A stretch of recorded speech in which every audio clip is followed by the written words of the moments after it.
Welcome, everyone. March 19th. I'd like to start with a special session. Is there a motion to go into special session? So moved, Mr. Mayor. We have a motion. Is there a second? Second.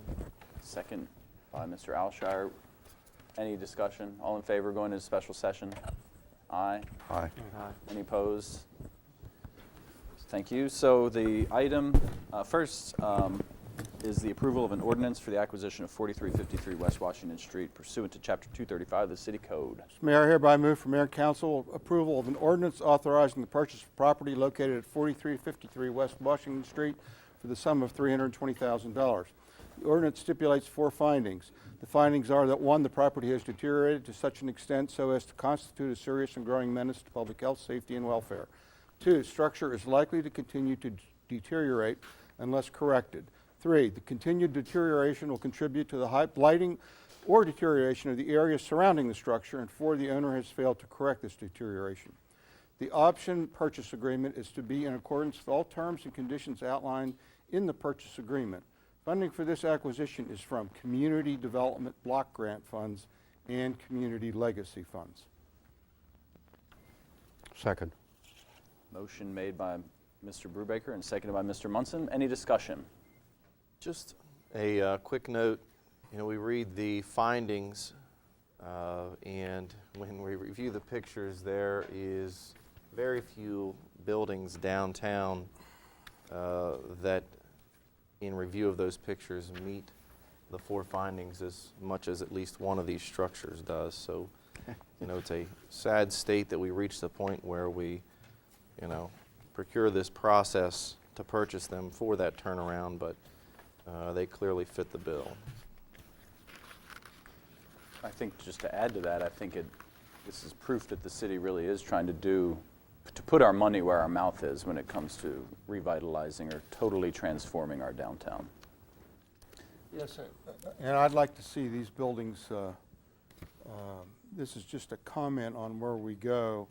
I'd like to do everything we can to preserve the architectural heritage and the character of these buildings. I think it's a good example of comparing renovation and revitalization of buildings as opposed to the cost of Class A office space otherwise, although there are other characteristics involved there. But I do think that this is something that will give us an opportunity to look into that as first-hand proprietors.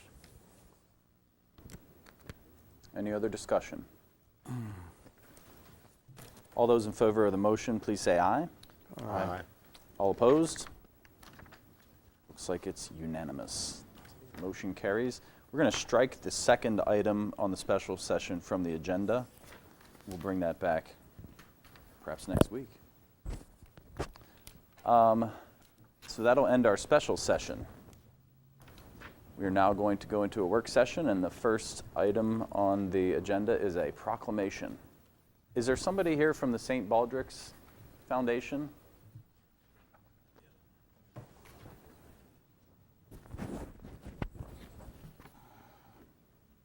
What's your name, sir? James Jones. Hey, James. I think you had an email from me. Yes, sir. If you don't mind, I'd like to read the proclamation for everybody's benefit. This is the St. Baldrick's Foundation Day, March 23rd, 2013. Whereas worldwide, more than 175,000 children are diagnosed with cancer each year. And whereas childhood cancer is the #1 cause of death by disease of children in the United States. And whereas the St. Baldrick's Foundation is the largest volunteer-driven charity committed to funding the most promising research to find cures for childhood cancers and give survivors long and healthy lives.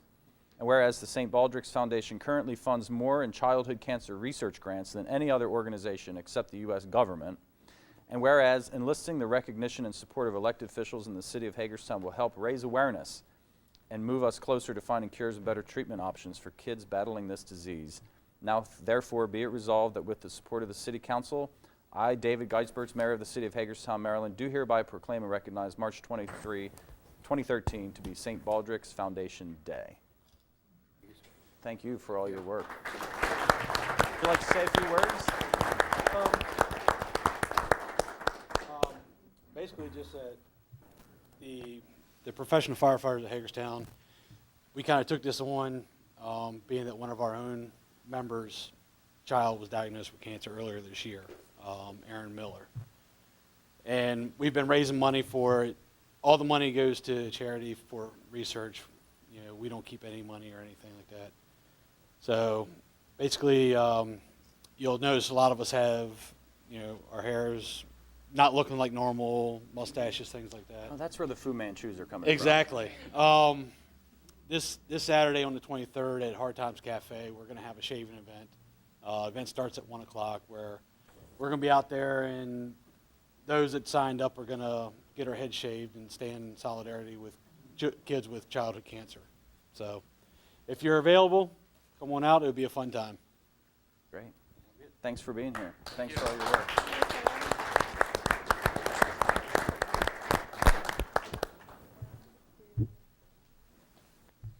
Thanks.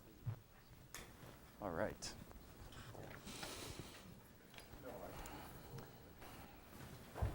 Next item on our agenda is the preliminary agenda review. And this is for next week's regular session. And I do want to go through, just make sure everybody's okay with each item, especially on the consent agenda. We have a Department of Parks and Engineering is coming with us, construction of a bike path and bike lanes at Park Circle. Anyone have any issues with that one? Department of Utilities is bringing in a sand filter cleaning contract, a UV disinfection contract, pump station upgrades, water inventory, waste and wastewater update cost of service study. Those are the items on our consent agenda. Does everybody consent to that?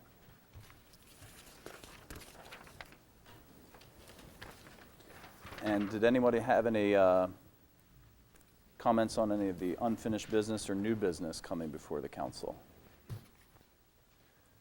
We have approval of resolutions for the acceptance of the Greenfield Park we talked about earlier, the approval of a resolution for the pool operations with the YMCA coming up, the Wilson Phase 4 water treatment plant improvements construction contract. It's a pretty big one, but it's part of the agreement we have with the MDE, as I understand it. We have the approval of the MDE consent agreement, Stage 2 disinfectant byproduct, wastewater division vehicle, Utilities Department demand response program services, 2 Public Works dump trucks. We have the approval of the FY13 employee compensation. This was what we discussed with the $1,000 one-time payout to employees, $200 for part-time employees. CDBG contingency funds for 3640 North Potomac, funding requests to Appalachian Regional Commission, the emergency ratification for the partial demolition of 21 West Antietam Street, and the Frederick Street culvert and sidewalk improvements. Any comments or questions about those for staff? Yes. The partial demolition of 21 West Antietam Street, I noticed in the comments or discussion portion of the Historic District Commission's review of this, there were some questions about sort of what would happen to the property once the top portion is removed. And I know that it was stated that we won't be putting a roof on to secure the remainder of the facility. And I think that's, I guess I just want to make that point clear, or at least understand sort of where we're going once we secure the property. Yes, staff, along with the Mark Boyer, city attorney, will be meeting with representatives from PNC Bank tomorrow afternoon. We have issued a notice to PNC Bank, as well as the bankruptcy trustee and still the owner of record, ordering them to put a roof on the building or to bring the building down. Staff have no intention of bringing forth a proposal for the city to undertake that. So in the event that the property sits there indefinitely in that condition once it's secured, you know, or the the area of immediate concern is removed. Let's say during the process, it's deemed, because when you read the Historic District Commission minutes, it seems like they referenced that significant other damage occurred on the other floors from water damage, which is going to continue to decay. I'm just curious sort of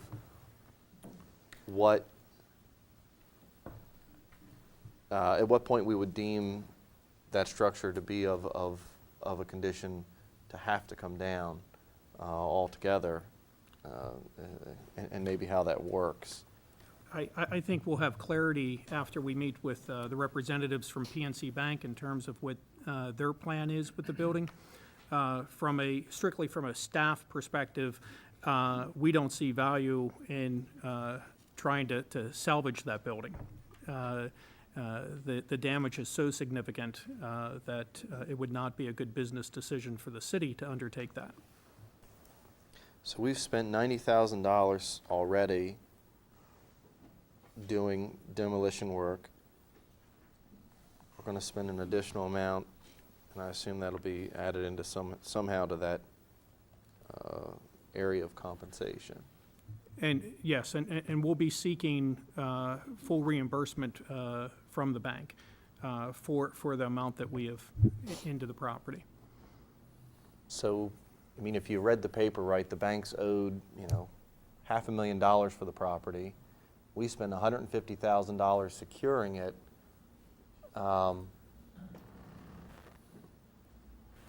What security do we have? Have we valued the property? In terms of. There's really no security. We can lien the property. That particular parcel, as an empty parcel, would have a value somewhere in the $20,000 to $30,000 I guess that was my range. question. I'm trying to figure out. We It's- spent it- 8 times more than. And well, Yeah. or and then it's worth 3 or times as PNC Bank. But it's a bad situation, and we spent that strictly as a public safety measure so we could open the road. Okay. Thank you. Any other Mr. Mayor, questions? yeah, I have a question about the Water Division vehicle. Could somebody tell me what that means? What kind of vehicle are we talking about? It's a tandem dump truck, the largest that we have. And what actually the full plan on that is a reutilization in the utilities department. You saw it has 110,000 miles on it. It has, X amount of, I think, $32,000 over the last 6 years in costs that we've spent on it to keep it going. But the Water Division's doing fairly well. Nancy's getting a new dump truck. The dump truck that she currently uses goes to the wastewater division for their utilization. The older dump truck that they have then goes to the Hagerstown Light Department. It'll be utilized to pull our chipper to blow chips in when we trim trees. We're then getting rid of a pickup truck that'll be excessed and gotten rid of out of the light department. So we're kind of just, bringing it down the line on it at this present time. Thank you. Yes, you're welcome. Thank you. And it looks like we're piggybacking on a contract. Yes, sir. We utilize that through Public Works. Eric and his staff work through the issues with us on that to piggyback on the CoStar program. That's good. Dave, I just want to point out the bike path and bike lanes, because I think that hasn't come before us, has it? And I think, we should point out that we're doing that, especially since we have the Bicycle Advisory Committee folks here today. I think to bring that out, that's, a small part, but it shows our determination to work on the bicycle network in the city. That would be Walnut and Circle and a little bit on Summit. And in fact, the city clerk alerted me before the meeting started, there are full-scale maps available here at the desk if anyone's interested. Right, in right, looking but at we them. are doing a $90,000 bike path that's funded by state funds, I believe. Almost all, except it looks like, 17,000 and some an excise tax, park enhancement and downtown enhancements. But otherwise, out of 90,700, only 22 22,700 is from local taxes, and the vast bulk of that is excise tax money.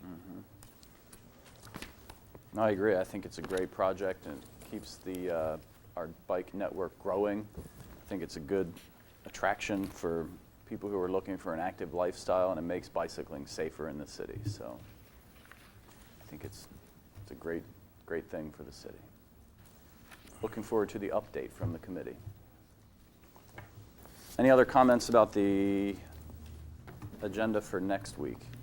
If I could, just because of the size of the purchase, it's not one that's unknown to the prior council, but I'm not sure we've addressed it to any detail in person at a work session. If Mike or Nancy could come up and just real quick explain the contract at R.C. Wilson. It's an $11 million contract.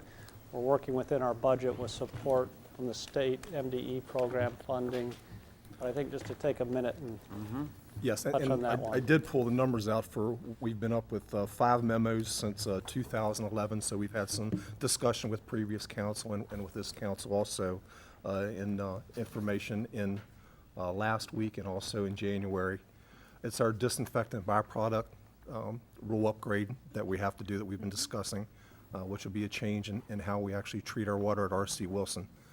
We have $1.5 million in grant approval, $1.5 million in loan forgiveness. We were at $9.16 million for approval through MDE. The project actually came in at 11.1. So we'll be going back to MDE and securing the rest of the funding for that project. We're very, I think, excited to have Alan Myers, who is a well-known contractor in regard to this, has a very high bonding capacity, which pleased us immensely. There's also some other contracts in here. You see we have a construction management contract through Gannett Fleming to oversee the project, which will take us approximately 18 months. We also have the compliance extension in here that we worked on that delays our stage 2 rule for 2 years. So that's kind of a 3-phase package. We are doing some major modifications to the plant, specifically to the lagoon, how we recycle our backwash water, how we treat it, where it goes, in what treatment train in the plant. We are doing an addition for an office space and a meeting room. It's part of our chemical building addition, all in one piece. So a great addition to R.C. Wilson. You know, the plant's been in operation since 1929. This will be the first real major addition to the property down there. So we're very excited about being able to move forward with this. Hopefully at the end of April or early May, we can get forward, moving forward with this project. But these funds were assumed in the 5-year plan. That is correct. And so they've been accounted for. We've been assuming this. Yes, sir, that Yes, is sir. correct. That's why I wasn't alarmed with this thing. And we have, over the 2 fiscal years, a budget in excess of $15 million. If the fiscal year 14 budget's approved, we have the funds in there also. And once again, MDE's, will be supplying the rest of that for our loan refund. Yes, and all approvals are contingent MDE approval as well. All of the packages have been sent to MDE for them to review, and so if they find any inconsistencies or whatever, we'll address those. But your approval is contingent on MDE approval. And while we're on the subject of R.C. Wilson, the last one that I had in there was the internet contract for demand services provider.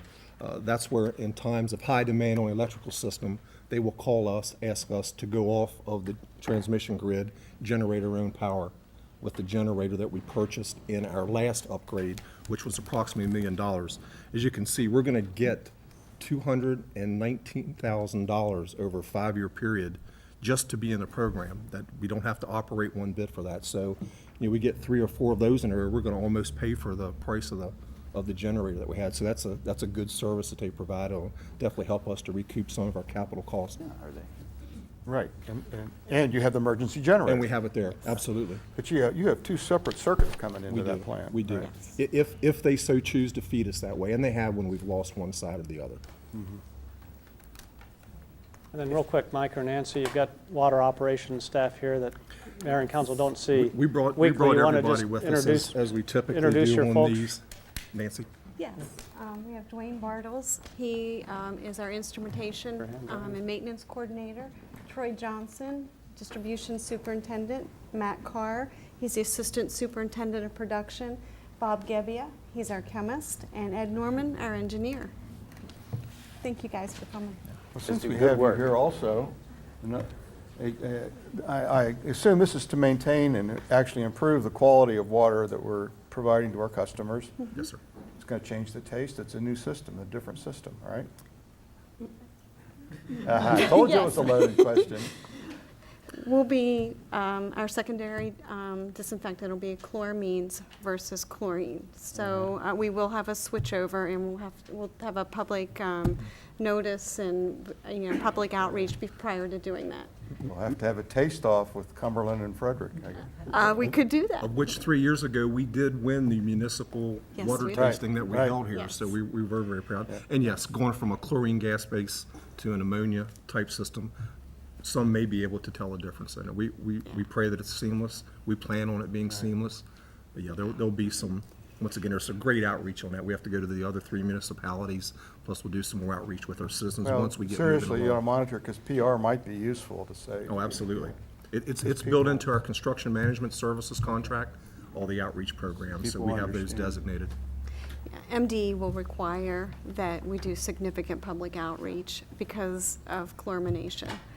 So that is in there.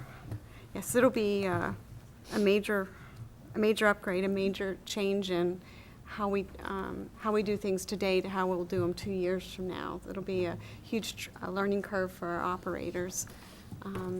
Well, for all of us, but for our operators especially. We've got good people working for you, and thank you for all your hard We work. do. Thank you. Thank you all. Yeah, yes. Any other comments or questions on the preliminary agenda?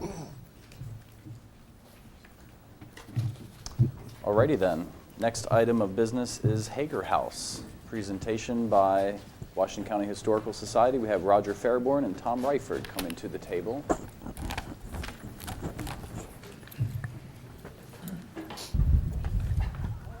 Gentlemen. Use that term loosely. Mike's on. I know. Welcome. Mr. Mayor, thank you for letting us be here. Good afternoon. Welcome to the table. I'd like to begin. My name is Roger Fairborn, and I'm president of the Washington County Historical Society. I appreciate the time the council has offered us today. I'll keep my remarks brief so that we can turn the time over to Tom for his comments. Kind of give you a little background. The Washington County Historical Society was founded 101 years ago and was charged with the responsibility for preserving the community's antiquities and character. Through our 101 years, the Society has taken leadership in the preservation of Fort Frederick, the Washington Monument, Burnside Bridge, Maryland Heights, the Dunker Church, Beaver Creek School, and finally the Hager House. Today we are caretakers of the Miller House and our collection, which together are one of the finest collections in the state of Maryland and in a lot of cases on the whole East Coast. As well, we are responsible for the Beaver Creek School Museum. Parts of our collections can be found at the Discovery Station, the Rural Heritage Museum, the Museum of Fine Arts, and of course the Hager House. I'm speaking to the choir and letting you know that Washington County is blessed with a rich historical heritage dating from before the Civil War. We have a wonderful collection of homes, farmsteads, industrial sites, and all manners of character and periods are represented in our historic nature. The city of Hagerstown, however, is unique in that they have the founder's home still intact. It's nearly 275 years old, and it presents a unique view of frontier life. In November, the Washington County Association of Museums and Historic Sites initiated a task force to address concerns raised by various members over the condition of the Hager House. Task force members include members from the Washington County Historical Society, the Roundhouse Museum, the Convention and Visitors Bureau, the Washington County Museum of Fine Arts, and the Washington County Historic Advisory Committee. We discussed our concerns over the Hager House among the committee and address these concerns with council. Subsequent to our conversations with council, we met with staff to address our concerns. Staff has been very responsive to our requests to address some condition items, as well as they have been receptive to our requests that the house be more accessible to the public. Excuse me.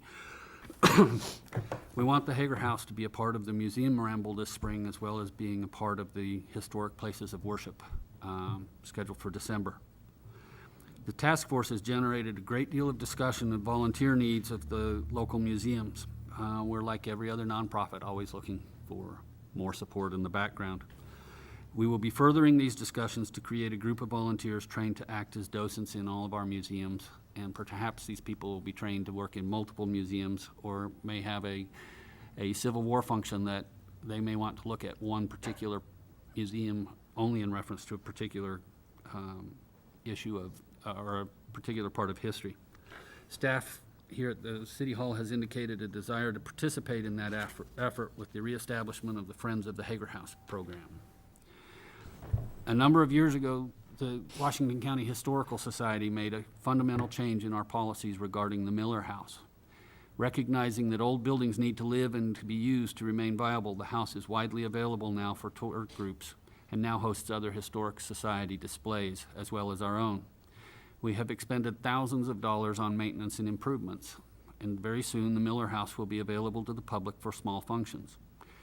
Indeed, we are currently selling tickets to our Dinners for 8 raffle, and I would encourage all of you to get in touch with me, and we'll be happy to sell you tickets. The Dinner for 8 raffle will award 3 lucky winners who will be hosted full dinners for 8 guests of your choice in the grand manner of the Miller House. I don't mean to digress here, but I want to make my point that an antiquity left to languish will fail. These old structures need to be used to remain viable. Whether we're talking about the Hager House or other sites, we must take care to preserve our historic character through use or reuse. We have an opportunity to take these historical sites and to use them as a linchpin for economic growth and development. The people who enjoy history are a large part of our community.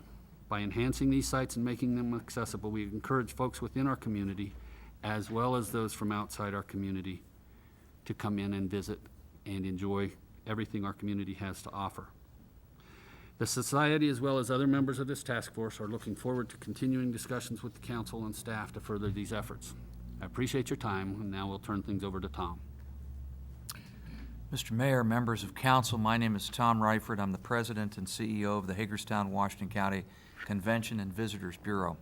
We're a nonprofit membership organization whose sole function is to bring visitors to Washington County, to have them enjoy their time here, to have them spend money here, and then to have them leave and take with them wonderful memories of what's here, all the great things that are here in our community.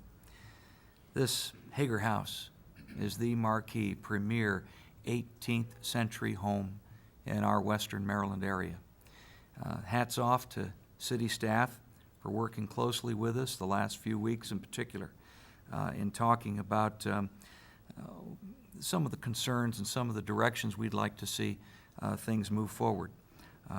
Here today is Junior Mason. He's in charge of Parks and Rec, and also Amy Riley. She's the new employee that you all know that is in charge of things, including the Hager House. In 2014, next year, the Hager House, Hagerstown's oldest building, oldest home, celebrates its 275th birthday. That's a special number. And we plan to celebrate accordingly.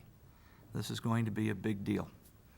I don't think there's even any member of council that's old enough to remember when the Hager House was built. Bill's gone, yeah. Just young fellas now.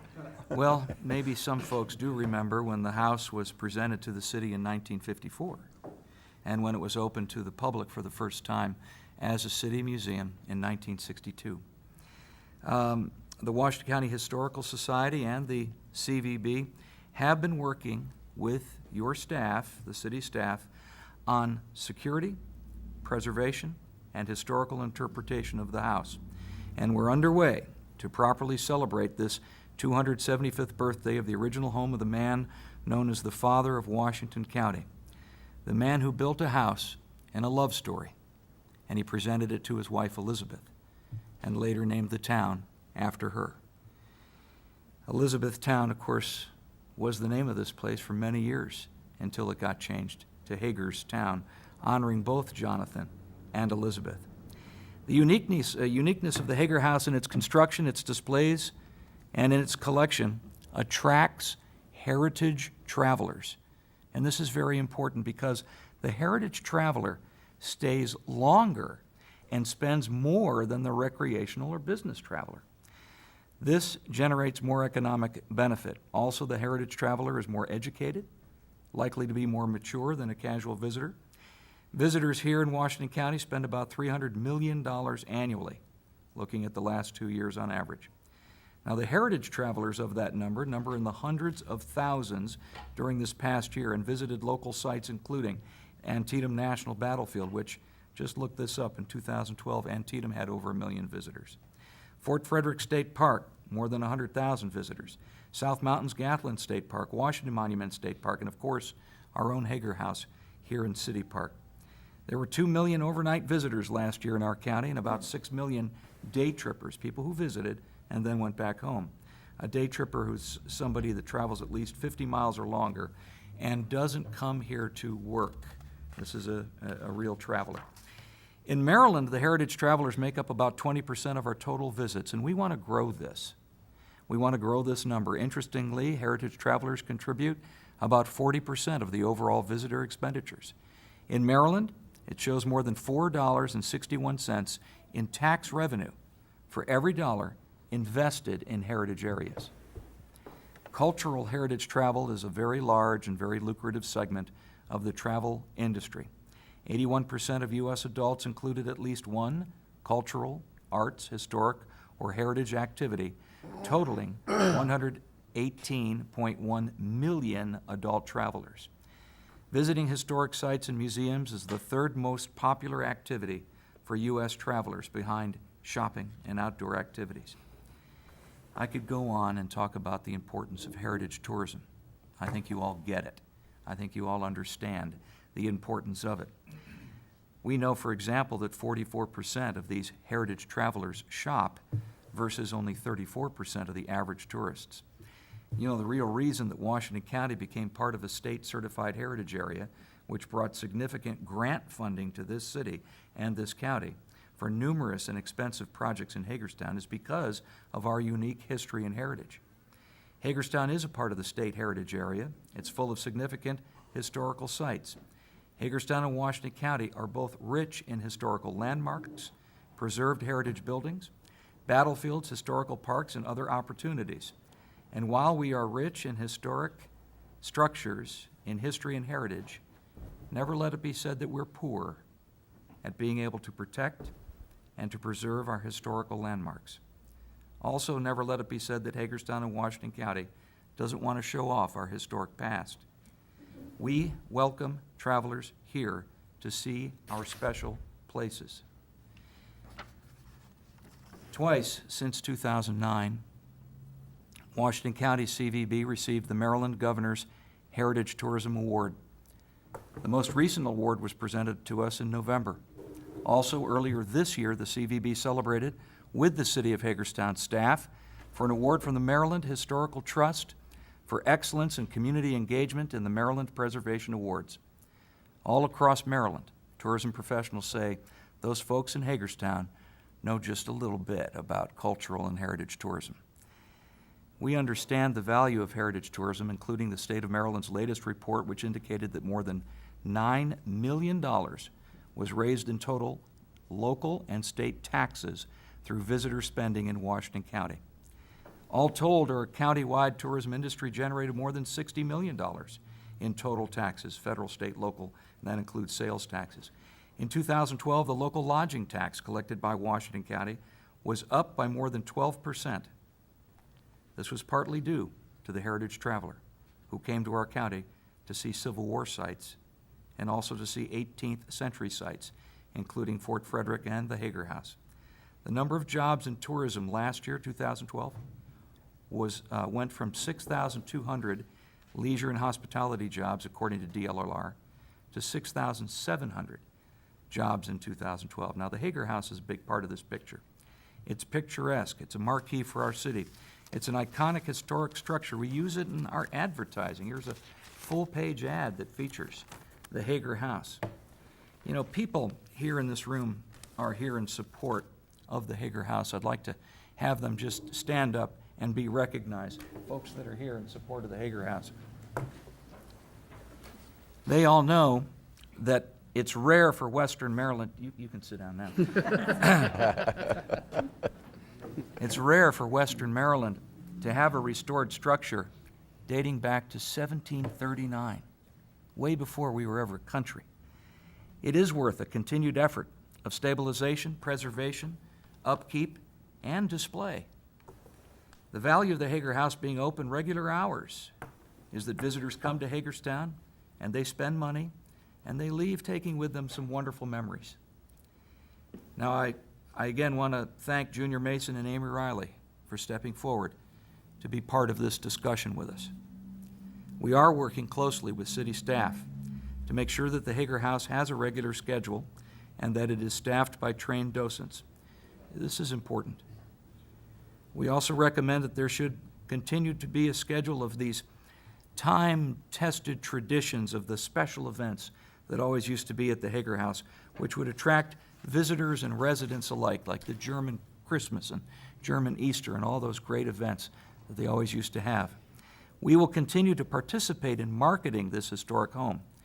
We also recommend that there's a cadre of volunteers who can assist in the tourism programming, as Roger mentioned, so situations don't crop up of people touring the house with only a single docent, and yet the remaining part of the house is unwatched, and pieces of the collection might go missing.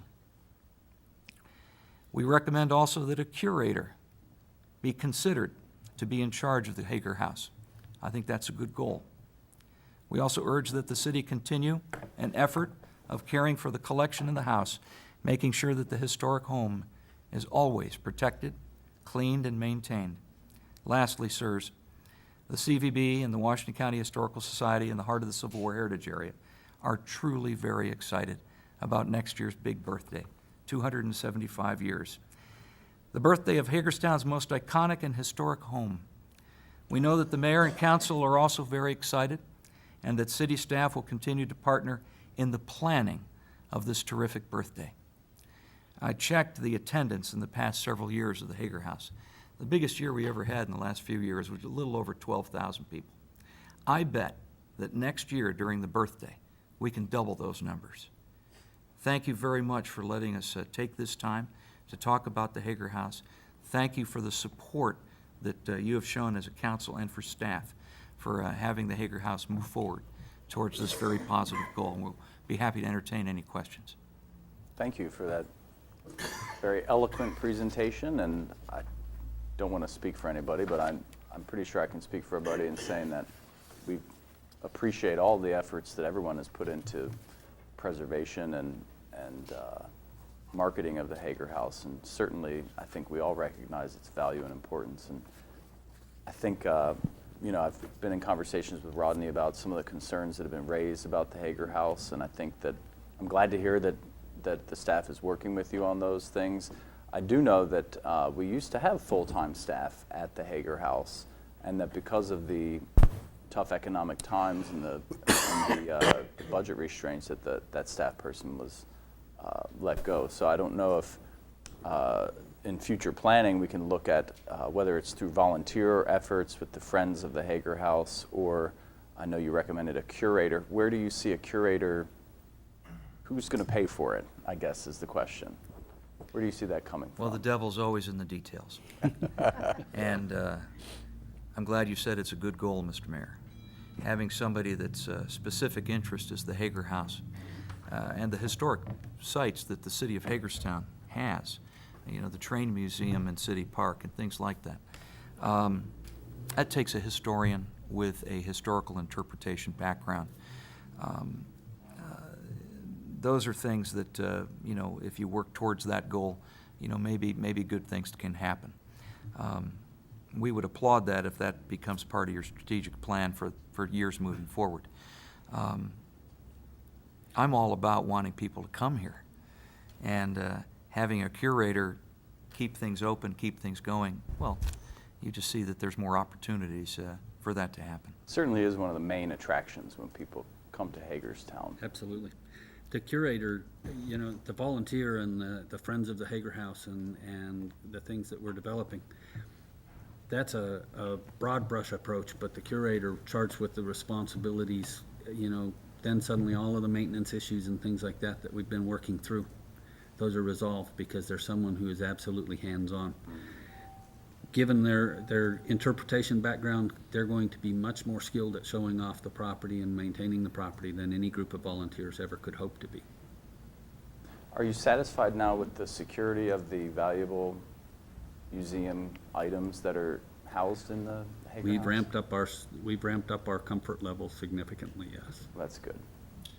Mr. Brubaker. Since staff is here and gentlemen and whomever, I've had a lot of people approach me about, you know, having volunteers interested in doing the Hager House over the past few months, and I think that's great. As a practical matter, what do we require when the Hager House is open? Are we requiring a paid staff or city representative to be there? Are we, how are we functioning during those hours? I gathered, and it does sound practical, that we should have 2 people on site. Is that At is that a least. correct assumption? At least. least, when it's open. Right. And I can understand that. But are we, if we can train enough volunteers, and it seems to me in this community that is something that a lot of people that have retired and so forth, a lot of very responsible people would like to undertake, who is, quote, responsible for the volunteers, or how are we doing that? How are we coordinating that? You have a volunteer coordinator in the city, right? Right, we do, but I'm asking. Well, let me frame an answer for you on, in the sense that the collection that is housed within the Hager House is one of the finest collections Right. of 18th and 19th century. And some of the concerns with the lack of people who are in there who are, A, experienced in presenting a property like that, and just there being enough people, some of the smallest pieces in the house are the most valuable, and that's the concern. And the going forward with the volunteer side of things, it's a huge request of somebody to ask them to volunteer to accept responsibility for that. Right. So there needs to be staff coordination on that side, or a curator who's responsible on that. You know, one of the comments that was made when we were discussing this is, well, you know, with keys come substantial responsibilities, and we don't want to extend that any further than we have to. Right, and I You know that's the gist of it, Yeah. but I'm wondering if we're finding we're finding ways around that, or finding ways to maximize Well, at this the point, volunteer force. Maybe you have a highly trained person and one not so highly trained. I know you don't just want to send somebody down there, clearly, but. and you know, I think that the benefit of having volunteers are a lot of the functions that Tom's talking about with the Christmas functions and so on. You know, when we open the Miller House to the public, which we have started doing, open the doors, and it's open to the general public. And we will have, we've done that twice now in the last 2 years, and we average anywhere from 125 to 450 guests. We do not open a room that does not have a docent present in the room. Right. So it's a huge undertaking to do that. Yeah. And to open this, for instance, you know, when the scouts with their camporee and everything else like that, there's significant risk issues that have to be addressed with that. Right. The volunteers can do a great job of opening that house up to a large number of people for some of these great functions. The tour of historic places of worship. That house will be fabulous to be seen, decorated for Christmas in the dark with just only candlelights. You know, and it's never been available for people in that context. We can cover all of those spaces with volunteers. But there needs to be, as Tom said, a curator or a point person who's ultimately responsible for it. You know, you have, above the museum, there's great living quarters. You know, there's opportunities to address security with the living quarters being there. You know, put a police officer out there and let him live in that nice little one-bedroom apartment. It's got a great stone fireplace. You know, it's a great location overlooking City Park, Oh, yeah, you're not you kidding. know. Well, it sounds like staff and you all have been meeting and are trying to find answers to some of these difficult questions, because you realize the budget's a difficult thing for us too, and, We're nonprofits. We've got the same budget Yeah. issues that you yeah, have. I know. I'm not asking you, I'm just saying we have them too. Yep. If I could ask, given the realities, what's your best case suggestion of the hours that you would like to see the Hager House open to the public? To maintain, it's 12 hours to maintain the AAA listing, isn't it? Yeah. The museum needs to be open to maintain a AAA So that's recommended as 12 recommended hours site. a week? 12 hours a week. And assuming that were to take place, would you recommend that be on Saturday and Sunday, or would you recommend some other Saturday, methodology? Tom may be able to respond to that a little better, but what we envision is coordinating it so that all of the museums are open at the same time, so that people can bounce from one to another. I mean, if you go visit the Hager House and see life in the 1700s, you can literally walk to the Miller House and see Hagerstown in the 1800s. The staff memo suggests Fridays. Now, I don't know whether that's been part of the discussions or. Well, currently, the plan is to expand the hours of the Hager House. Amy and I were talking about it the other day. Fridays and Saturdays, starting in April. Is that right? Okay. A wise tourism professional once said, there has to be a there. You know, when a visitor comes, they don't want to go back home and say there was nothing there, you know? And when I said there has to be a there, I think I had the Hager House in mind. You know, there's articles inside there that were built in the 1600s. There's some extremely rare, one-of-a-kind pieces on display. Now, the collection belongs to the Historical Society, right? It does, yes. So it is a true partnership with the city of Hagerstown, and that's why I think the Historical Society started asking some questions. And what it did, it created a dialogue that moved things forward. Well, the ultimate goal is to increase visitation, to have this be a great attraction again, not to have it closed and disappoint people. We're all about people creating wonderful memories here in Hagerstown and Washington County. And with that said, you know, again, hats off to city staff for being willing to say, okay, how can we make this better? And I think that comes from you all, gentlemen. If you can see a way that we can move forward to that ultimate goal, then that's terrific, and we would appreciate it. And by the way, we've got a lot of things coming up. Over 600 events in our calendar events. This is April through September. The Washington County Ramble is coming up May 4th and 5th, and it features the Hager House. The National Pike Festival in May features the Hager House. There's always something going on in Hagerstown and Washington County. Never let it be said that they went to Washington County and it was closed. Thank you very much, gentlemen. I appreciate this opportunity. And Mr. Mayor, I just want to say I strongly support these measures. You're right that things change because of money. I would just suggest, so that everybody can have their say at it, that in conjunction with these folks, when you put together a budget, that you include in there what would be needed in certain arenas. This council may look at when it looks at the deficit and say that's something that won't survive. But it would give the opportunity for those who would say, I support it and I'd be willing to pay for it in certain methods, the ability to do that.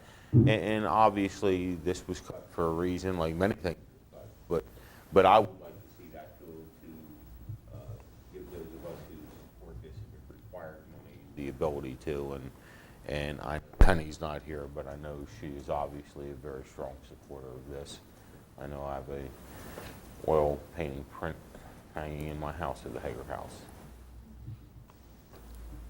Tom, are there no grants, no state grants available to provide staff to facilities like this? Well, no, the operational kind of grants are few and far between. Yeah. There are occasional grants that are available for programming, for marketing. Sometimes capital efforts of stabilization and historical interpretation. But staffing is, well, that's a different animal. Now, with that said, if there was a major undertaking that was a capital project, and you could get a grant to pay for that, and that would defray cost out of your budget that could then be used for operational, I could see that you do one of those things, but you'd have to come up with a, and of course, most grants have to be matched, 50% match. That's tough nut to crack, and I realize that. Now, the thing of it is, it's an attraction, just like anything else. It brings visitors who spend money, and part of that money stays behind in the lodging tax of Washington County. So there can be an application locally through the regular grant process, through the new office that Jim Hovitz runs at the county, that if you said, okay, here's an effort we want to have that does this, we would like it funded, and that could happen. That's up to the county. What's the cost of a curator? What would you anticipate having to pay a curator? Well, I think probably around $40,000 or so minimum. Yeah. And then you have, if that person is it over 32 hours, you have benefits, and the cost is increasing. You know, there used to be one, and that was a priority decision that was made by, I think, a prior council. So 40's about 55 or so. Right. So you're saying we can blame it on Marty and Lou? No, there's no blame. I'm just teasing. You know, it's shifting priorities, and I'm just saying, you know, it would be great if your goal moving forward was perhaps to look at this in another I way. want to find an answer to this, and I've told people to ask me that. I don't know whether that involves a full-time curator, to be honest. I want to look at all the possible solutions. Well, you know, in addition to the Hager House, you've got other museum features Right. in the city park. And it might be that it's somebody who can deal with all of those and can accomplish all of that. So they wouldn't spend all of their time just at the Hager House.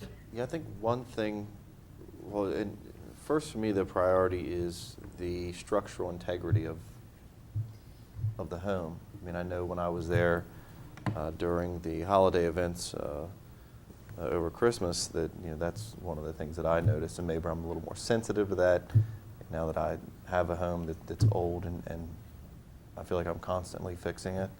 You know, I'm sort of looking at those things, but those for me are the immediate concerns, is that the house remain in you know, structurally intact in absence of sort of the activity part. Right.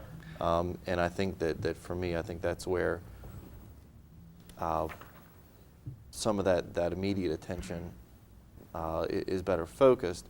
But I think that your point of, you know, we have the Mansion House, and we have the museum, and we have the Hager House that sort of sits, you know, out of the way, so to speak, and frankly, that part of the park sort of sits out of the way.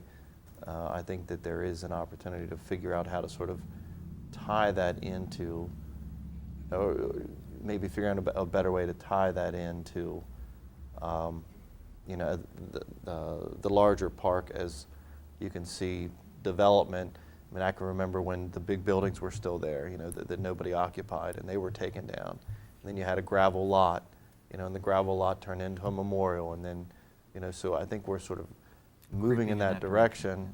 I think we need to finish that migration and figure out, you know, is that area going to be just, you know, a stormwater management swale that runs through Well, the area, or some really functional For a lot of the piece of functions, the park. you know, it does lend itself to a lot of the functions that are going on out there with the big open spaces and things like that. And I think that to that end of pulling it and drawing it more into the park, functions can be developed that use that open space.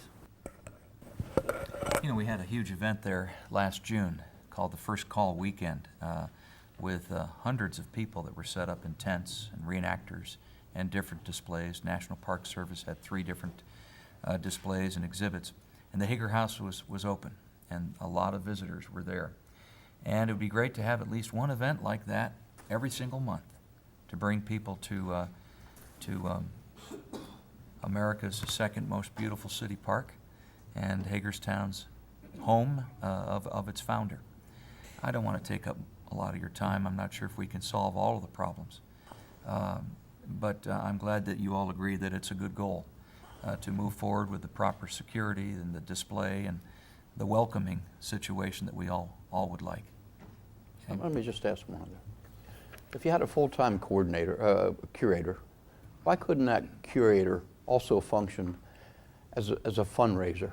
It really shouldn't be too hard to raise $50,000 to pay a curator if you have someone who's willing to work at it all year long. My response to that is that the people that we find that function as curators don't like to be knocking on doors for money, and those who like to knock on doors for money don't function very well as curators. I think you're looking for a needle in a haystack. I mean, it's a great aspiration. I think that moving forward, if the Friends of the Hager House develop to a point, they may be your fundraising vehicle that help to defray this cost. Most boards have a But fundraising function. Yeah. to ask someone who's they're cut from different cloth, and I vision the fundraiser taking the curator along with, because the fundraiser is going to need the curator to answer everybody's questions about what's going on at the house.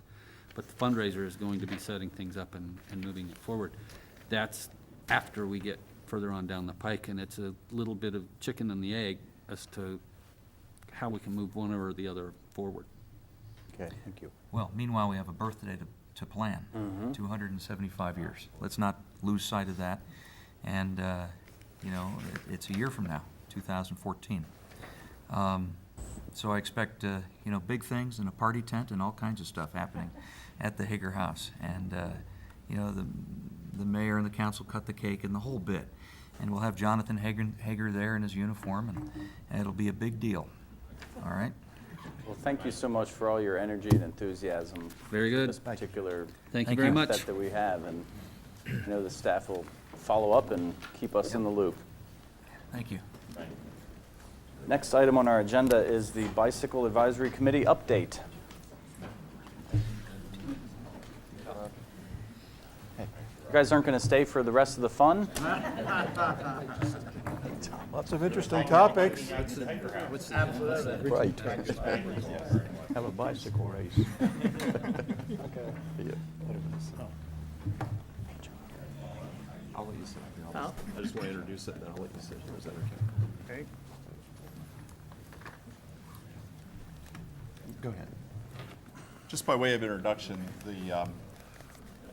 over the last administration, we put together a bicycle master plan that the mayor and council approved. And in there was a initiative to develop a bicycle advisory committee, a group of people that are advocates for and advisors for cycling in our community.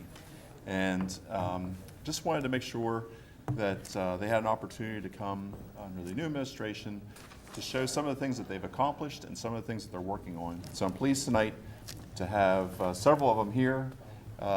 Mark Neubauer is the chairman of the group, and unfortunately Mark was out of the country, so he is not available. But Mike Middle has graciously pitched in to give a short presentation on some of the things they're working on. Thanks, Rod. Good afternoon, Mayor and Hello. Council. I'd like to do a little presentation, tell you about a little bit about what we've been doing for bicycling in the city of Hagerstown. That picture right there is a picture of the League of American Wheelmen back in 1889, I believe. That is actually the city square with a roundabout. And that picture was taken in July, so that's not snow, that's probably a dirt road that actually went through the city of Hagerstown. So that's a real neat picture. I have a copy of it up at my store. And a lot of people are, look at it, comment about it. So it really does show some history about the city of Hagerstown actually having cycling in it, many moons ago. Bicycle master plan developed in 2010 by the city staff and the public citizen input, supported and adopted by the mayor and the city council. And our mission statement, to make bicycling a safe, visible, sustainable transportation option in the city of Hagerstown. And our goals: create bike routes per the master plan, adopt complete streets policy, develop a comprehensive marketing plan, provide adequate bicycle parking, install bicycle safe storm drains, adopt a bicycle advisory committee. The bicycle master plan is a 24-page document outlining current bicycle conditions in the Hagerstown and steps to improve bicycling in the city, including additional bike lanes, community involvement, and et cetera. Right now we have a really nice map that's out that we produced, and on that map we have the Hub City Bike Loop. It is a 10-mile signed loop around the city of Hagerstown. Starts and ends at the Fairgrounds Park, utilizes designated bicycle lanes, shared bike lanes, and low-traffic roads. And it weaves through many neighborhoods and nearby points of interest, including the Hager House. Great thing that I think that the city has done that we've been able to accomplish. So it's a lot of fun. It's a great place, and I'll talk about that here a little bit more. Bicycle Advisory Committee purpose: implementation of the Bicycle Master Plan, funding of bicycle-related programs, public education and awareness of bicycling-related safety activities, and other issues directly related to bicycling. We have 6 members. Dick Cushwall, who is sitting next to me, Dick Ebersole, who is also here, Joyce Martin, myself, Mark Neubauer, Winslow Wheeler, I believe Winslow's sitting behind me.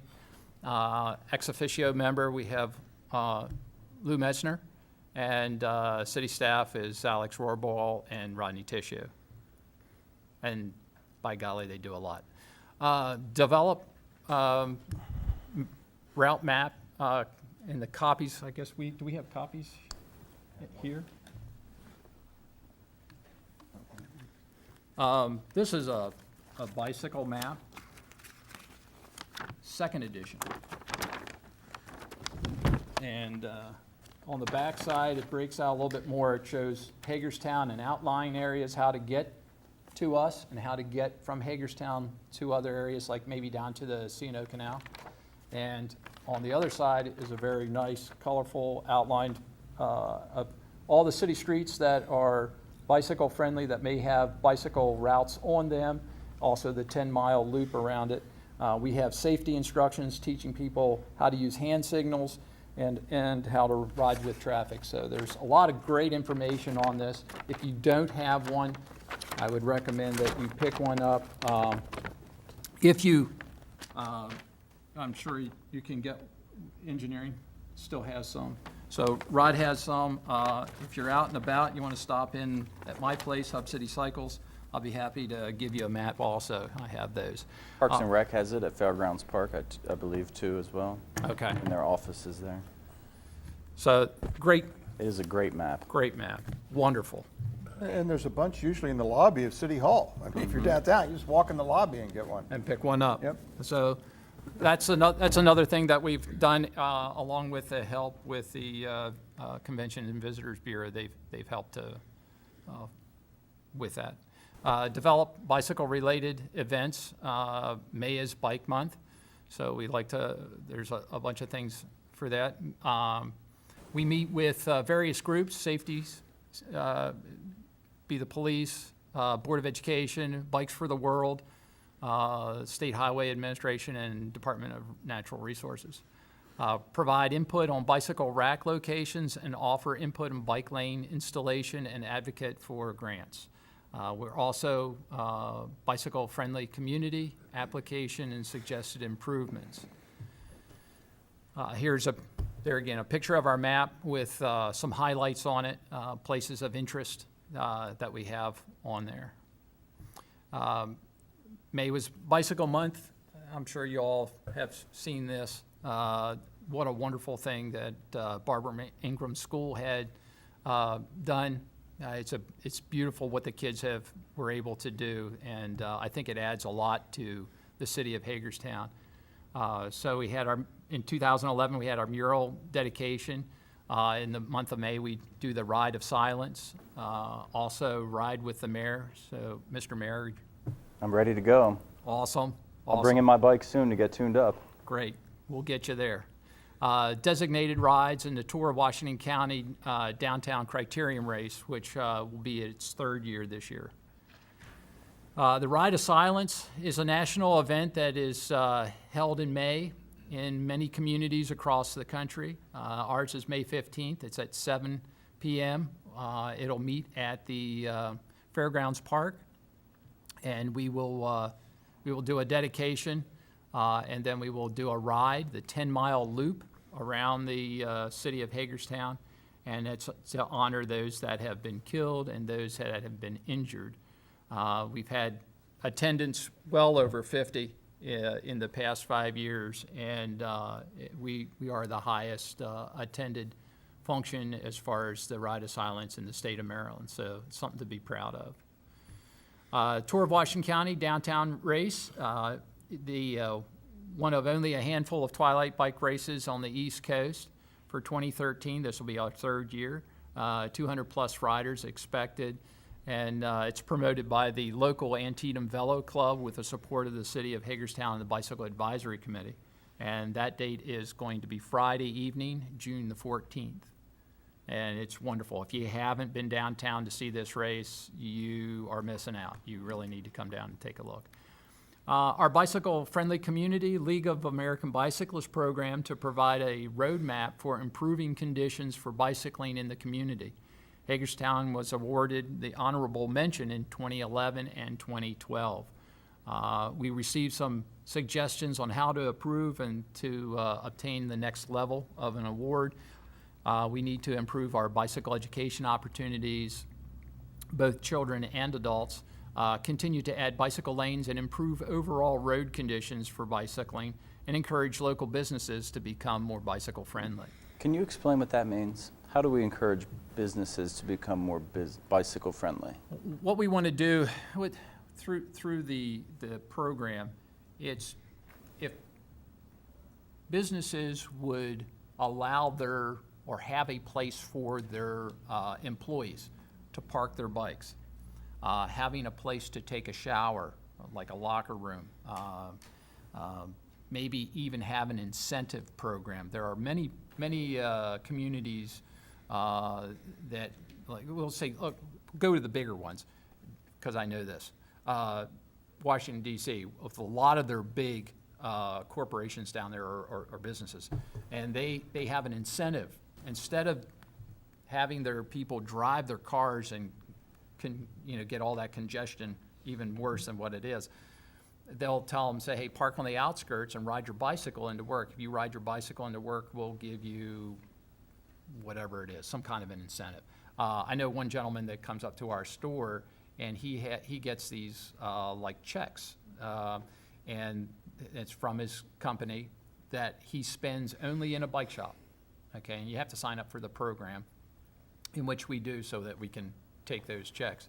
And it's great because he's always buying stuff for his bike. So it helps other local businesses, but it helps them because they're not having to spend that money out of their pocket to keep their bikes going. Mm-hmm. Unlike a car, you're not getting an allowance, to come in and do. Have you heard, I'm aware of some communities offering businesses to convert parking spaces into bicycle parking spaces to give them that option. Has that ever been discussed among your committee here? Well, I know we have talked about, we know that that happened down in Williamsport. I think a lot has to do with The culture. whether or not, anybody really wants to give up those parking spaces. It'd be great. I mean, I'd be all for it, and I'm sure the committee would be too. Anytime that you can get more parking accessibility, and safely park a bike, and be able to go, in and out of stores just like people do with their cars. Pulling up in front is wonderful, that'd be great. I don't know whether the city would entertain that or not, but we would definitely. I mean, just from my own experience, I went to a historical society event actually and rode my bike from my house and realized when I got there, geez, there's really no place to park a bike on that end of town. So I just hooked it up to the rail on the stoop, and I'm sure that is not exactly where they want it to be parked or locked up, or it wasn't impeding any pedestrian traffic. But I thought, if we're really serious about this, we have to look at bicycle parking, Right. perhaps on every block or something. Start looking at designated spaces for bicycle parking. Because if you're going to encourage it, having a highly visible, accessible place to park, I think is really important. Right. To lock a bike It up. is. It's very important. And I guess, a lot of people think that we can't have a parking space, so you gotta park on the sidewalk. Well, then you're looking at, okay, do you have the room on a sidewalk to even park a bike? So, yeah, those are things that we do discuss, and, we're hoping to get more and more, parking racks out there that we can do that. So. Anyway, I didn't mean to. No, that's all right. That's quite all right, quite all right. Our goals for 2013, create a safety video that will be available on the city's website. Improving enforcement and working with the Hagerstown Police Department on developing better interaction between police and cyclists. Develop local cycling instructors for educating adults on bicycle safety. Continue to grow the downtown criterium race in June to attract more spectators. And advocate for the city to pass a complete streets policy to help improve bicycle conditions and promote cycling as a safe and viable form of transportation. That's it. I'm happy to answer any questions. I will say this as a comment, that I have been extremely happy with the involvement with the city and how we have gotten such great responses. And we've been able to accomplish a lot, we feel, as a committee in a very short amount of time. I will say this also, that on Saturdays, from my standpoint, from up at my shop, Saturday mornings, every Saturday morning starting in April, at 9 o'clock, we are going to take people for rides around the city of Hagerstown and do the 10-mile loop. And anybody can come, everybody's invited. And I can only tell you that if you haven't ridden the 10-mile loop, it is a very awesome ride. There's nothing neater than going through the neighborhoods of Hagerstown. And you see all kinds of stuff. And it's just, you really don't think about that. Main streets, you drive your car down and that's it. But when you're riding your bicycle through the city of Hagerstown and you see the different architecture and you see what the quality of life that we do have, cycling is really huge. So I'm very thankful, and I appreciate all your input and efforts that you've done in the past. So thank you very much. Thank you. I have Dick Cushwall, if you could take a couple minutes. He would like to talk to you about, was it the bike rail? U.S. Bike Route 11. Yeah, U.S. Bike Route 11. Yeah, I'm the oddball on the Bike Advisory Committee because I'm not a city resident. I guess I'm here because I'm the old go to bicycling in the county. And I'm on the Maryland Bicycle and Pedestrian Advisory Committee. One of the things that we're involved in is getting U.S. Bicycle Route 11 up through the county. The U.S. Bicycle Route System was developed before the bicentennial in 1976, and the first cross-country bike route was Bike Route 76, which goes the whole way across the country. And since then, a bunch of other bike routes have been developed and are under development. The bicycle route numbering system is owned by the American Association of State Highway and Transportation Officials, AASHTO, and it's administered by Adventure Cycling in Missoula, Montana. So Michael Jackson, who's the Maryland Director of Bicycle and Pedestrian Access, has been working with his counterparts in the other states and Adventure Cycling to bring US Bike Route 11, which would start below Boone, North Carolina, come up the Blue Ridge Parkway and the Skyline Drive to Front Royal, and then sort of parallel to Shenandoah into Harper's Ferry, where it would cross the pedestrian bridge, the Goodloe Byron Memorial Bridge, and then come up through Washington County. So we've about got the route finalized through Washington County, involving the representatives of State Highway and the county, excuse me, and Rodney and Alex have been working from the city's standpoint. So then it would go up through Hagerstown and out Morgansville Road to State Line Road and into State Line, where it becomes Pennsylvania's problem. So we'll be coming to you all very shortly, I think, to get your blessing to sign off on the route through the city of Hagerstown. And the application is due the 1st of April, so it's going to have to move along fairly quickly. At least we'll get a draft application into Adventure Cycling by then. So this is pretty exciting to have happening in this county, and we'll be asking for your support as soon as we've got the route through Hagerstown finalized. Well, Route 11 is Virginia, Burhans, and Pennsylvania. Well, it's called US Bike Route 11, but it doesn't follow US 11. It's in the US 11 corridor, which is like 50 miles wide or so. So that's how it gets to Harper's Ferry. What is the route? It's going to be a north-south. It's going to go through Hagerstown. Yeah. Okay. Is it going to be part of the city bike loop, or is it a separate? Well, we're still working on that part. Michael Jackson put his suggestion into Alex and Rodney, and we haven't got their blessing. But even though it's Route 11, it doesn't apply. It's on Route 11. I'm sitting here thinking, let's see, Burhans. Wow, you know. No, it wouldn't be using Burhans at all. Mm-hmm. So.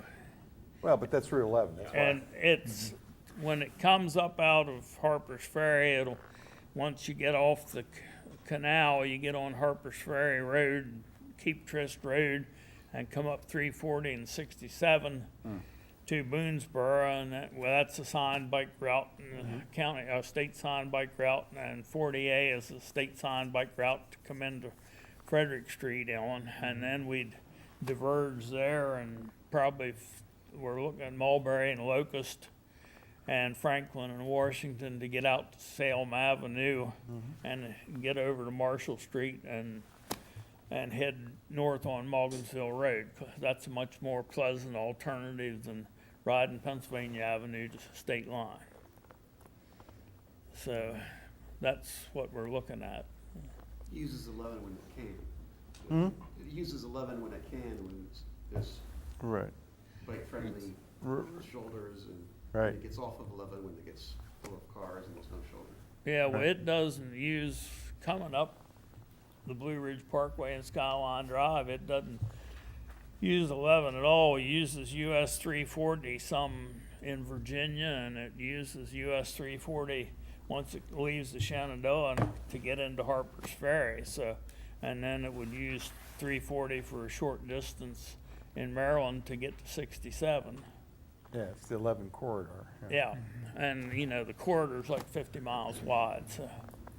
And there's also work going on in West Virginia to bring a east-west route through. So. Are there requirements we have to meet then? As far, Well, bicycle lanes where there aren't, No. isn't a bicycle lane now? No. Things like that? no, adding bicycle lanes would not be a requirement. I think right now that Rodney has plan underway to get a bike lane on Mulberry Street. So, Signage. Signage would be, it's signed, it isn't necessary to have it signed, but, you know, it would be nice, and State Highway would probably look after doing that kind of stuff, because using 40 or using Washington Street and Franklin Street east and west through town, that's already a signed bike route. So we might want to put sharrows down on the lanes there through there, because we don't have room for a bike lane. Well, thank you, gentlemen. Thank you. And Thank you. members of the committee and staff, I appreciate all your efforts.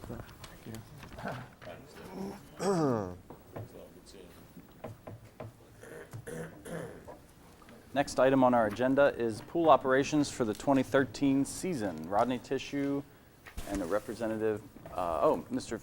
Fleechek from the YMCA. Thanks for being here. Good afternoon. Good afternoon. With me obviously is Mike Fleechek, the Executive Director of the YMCA. I also want to take a second to formally introduce Teddy Newman, who will be our pool manager in the upcoming year. He's the aquatics instructor at the YMCA, and so we're lucky to have him as our manager. And also I wanted to introduce Amy, that Tom alluded about her before. Amy comes to us from Frederick, but her responsibility will be promoting all our facilities, not just the Hager House, but also the pool, 202, golf course, all those kind of things, and developing additional recreational services. So we're happy to have her on board too, and she'll be a big part of the pool. But for right now, we wanted just to come to you tonight to on the pool operations for the 2013 season. The last few years, we've used the YMCA to manage the pool for us. And the way it works is basically the pool provides the managers, would be Teddy as the manager, and then 2 other assistants that would be YMCA employees. They would direct the staff that's there, pool attendants, lifeguards, attendants, and those kind of positions. Those would be city employees. Of course, the YMCA also provides certified lifeguards. They provide swim lessons and operate the pool for us per the calendar that I put in the packet. The agreement's been put together by our attorney, Mark Boyer, and it's similar to the ones we've had the last few years. So I'd be happy to take any questions on that. And I just wanted to say one quick thing, and then I'll turn it over to Mike. Every year with the pool, we try to do some new activities, new infrastructure out there, I guess I'll say it that way. This year, we've constructed a new pavilion by the concession area for more shade while people were enjoying their snacks. Last year, we had a new concessionaire. She'll be returning this year. The food there has greatly improved, and we're very excited about that.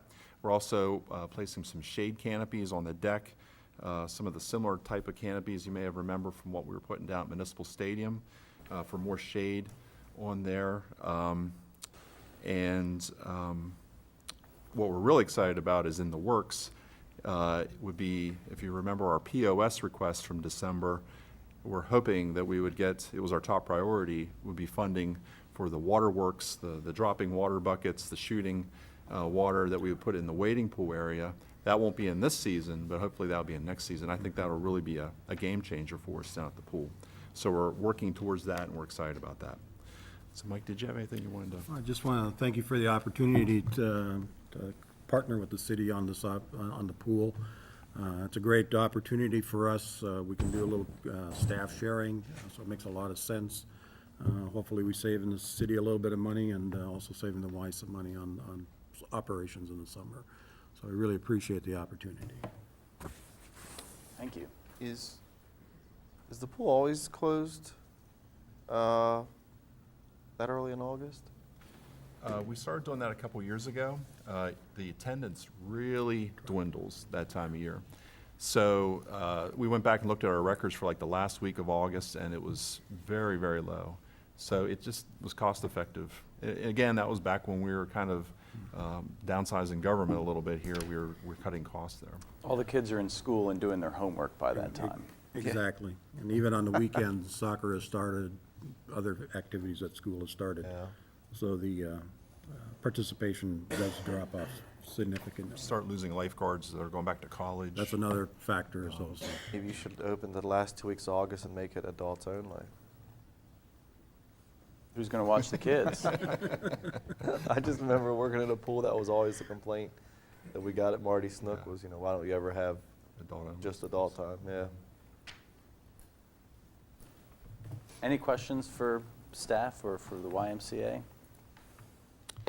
What we're really going to push this year, and Amy's going to work on, is the pool rental. We think the best way to get more people there to be, to visit the pool, and also for a way for us to have more income would be to rent the pool in the evenings.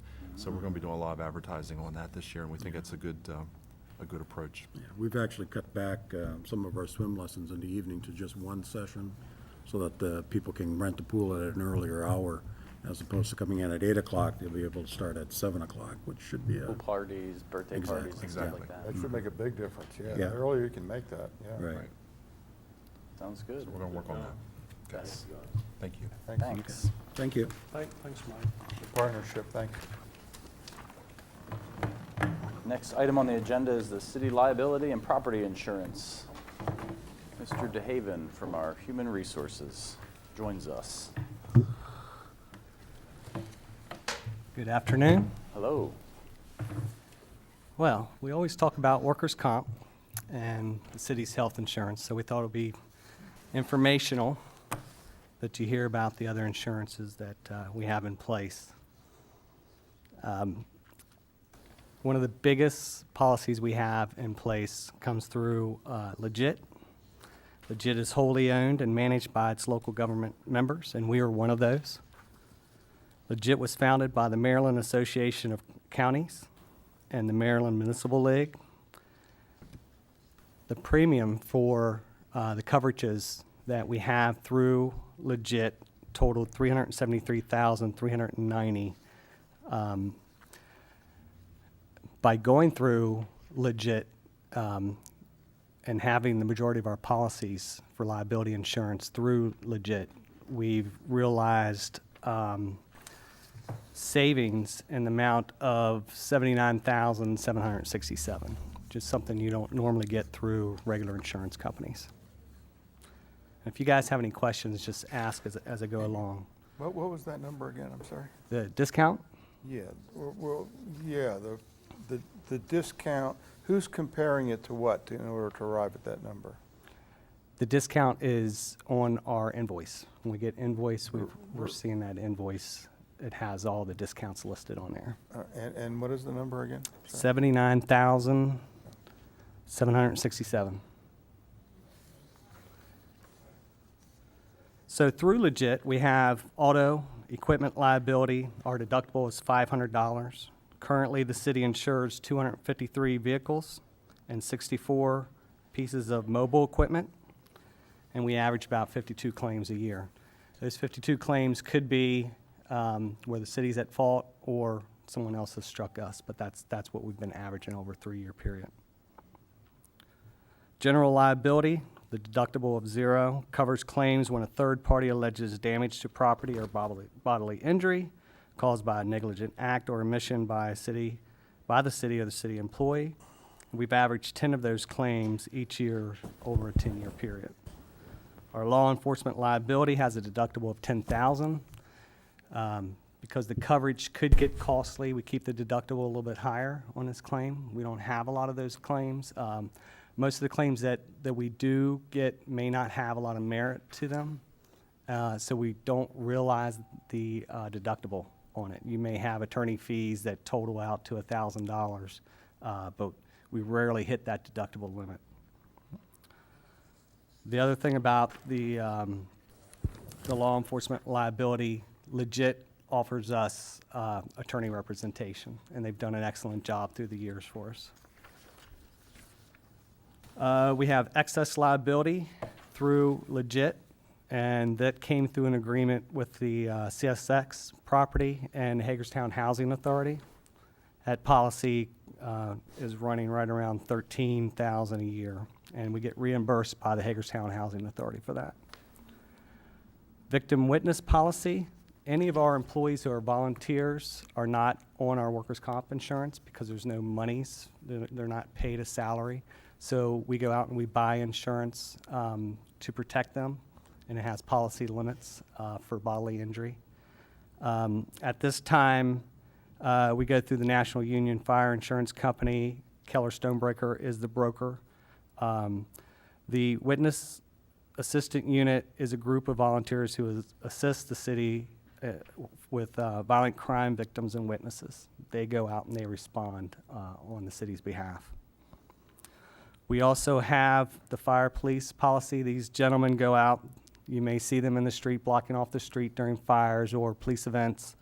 That policy, and I think members are total right around 25 members in and out.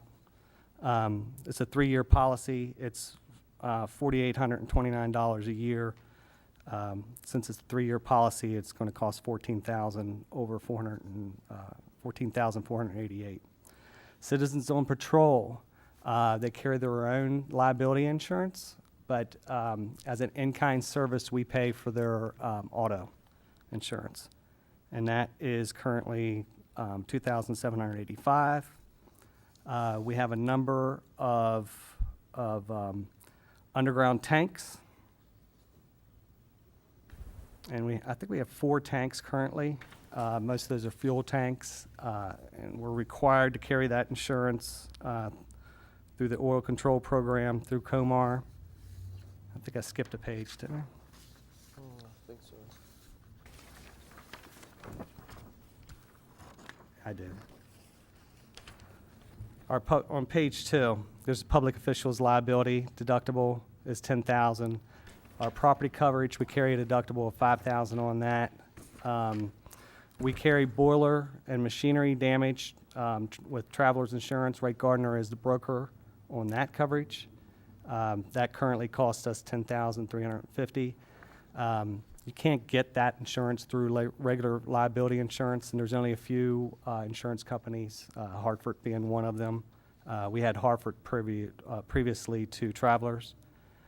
We have a crime policy for fiduciary coverage. That's through Travelers Insurance with Wright Gardner Insurance. That's $3,137 a year. And we carry a treasurer's bond.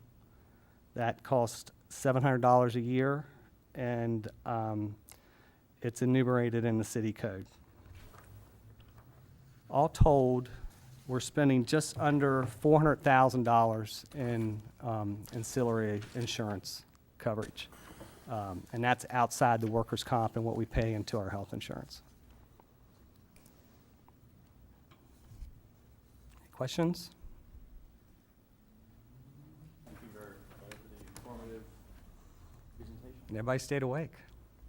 I do think it would be a good time to have a 5-minute recess. So All right.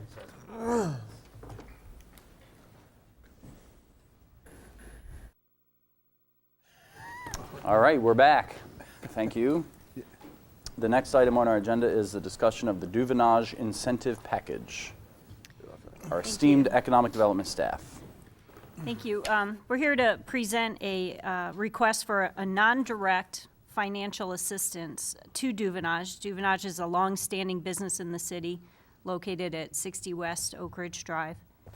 The way this would work is seeking your approval for a budget transfer of $50,000 from the Upper Floors Redevelopment Fund into the city's Hagerstown Revolving Loan Fund. And this would allow for a 2-for-1 match with a program of the state of Maryland, which would allow $100,000 to come into the revolving loan program, which would then allow us to loan back out that $100,000 to Duvinage. The reasoning for this is that there was a Tri-County Council loan that was approved for Duvinage, although there were some stringent collateral requirements, and we were approached by Bob Marikeski, the president of Duvinage, to see if there were any alternative methods of lending him money. Again, it would be no additional city dollars provided to Duvinage. This would act like a pass-through vehicle in which we would be receiving $100,000 from the state and then loaning $100,000 to Duvinage. It's a win-win program. The repayments back into the revolving loan program would continue to revolve inside our program and help additional businesses in the future.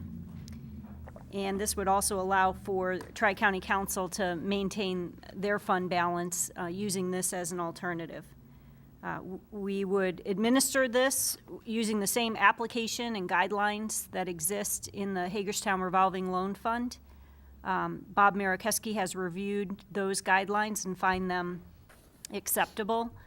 This would be subject to full review and approval of his application. He has submitted an application. It has yet to be processed by staff and then by the review committee for the fund program. And this would not affect our previously approved loan to grant of $17,875, would continue unchanged.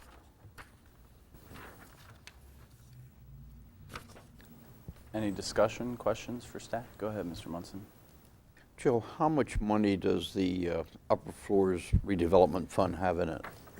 Currently, right now, there's $300,000 there. And actually, after speaking with the state on this, if we receive approval to move forward on this one, we would like to explore whether there's other options or future options with the state to transfer additional funds over for 2-for-1 matches. So that's something that we would like to explore. But as of today, there's $300,000 in that fund. And that's all our money, the city money, right? It's city money, yes, sir. There were some various funding sources over the years, but it's all local funds now. Okay, thank you. Prior to this, DBED was not offering or even aware of putting money into the revolving loan fund. That came up as a result of this method. Is that correct? Correct. We learned about the 2-for-1 match in our efforts to try to address the business's concerns. So this actually gains us funding. It does. Yes, and it may open it up to additional funds. Right. And That's the way I read it. I said, this is a better, in the end, we still can, as collateral, get a guarantee, can we not? Absolutely. In the memo, I outlined what are sections of our guidelines on collateral personal guarantees, which would be a part of the approval process of the loan.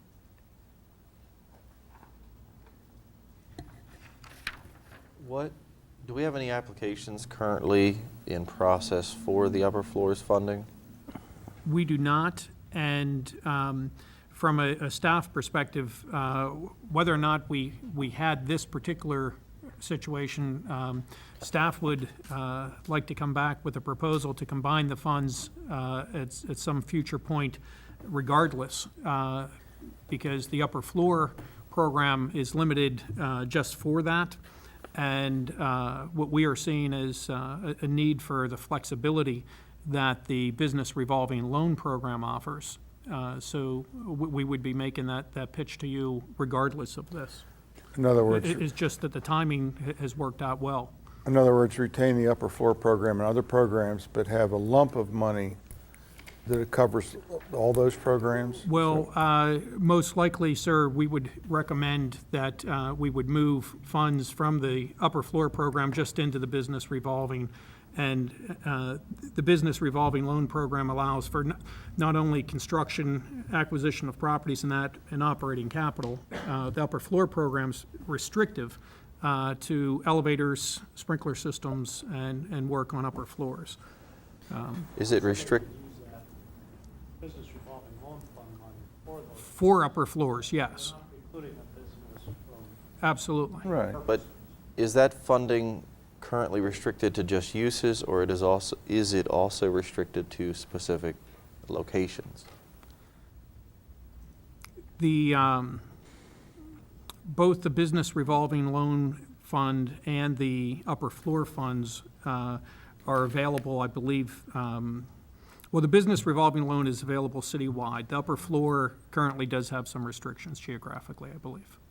It's designed to promote redevelopment of the core. Okay. What were the conditions that couldn't be met with the previous direction that the company was going with Tri-County Council that makes this now eligible? Is it just he couldn't meet the employment time frame, or? We understood that the personal guarantee requirements of the Tri-County Council were too stringent for the business. I didn't get into the details of that with the business. However, the business has looked at the collateral and personal guarantee requirements of the Hagerstown revolving loan fund and find ours acceptable.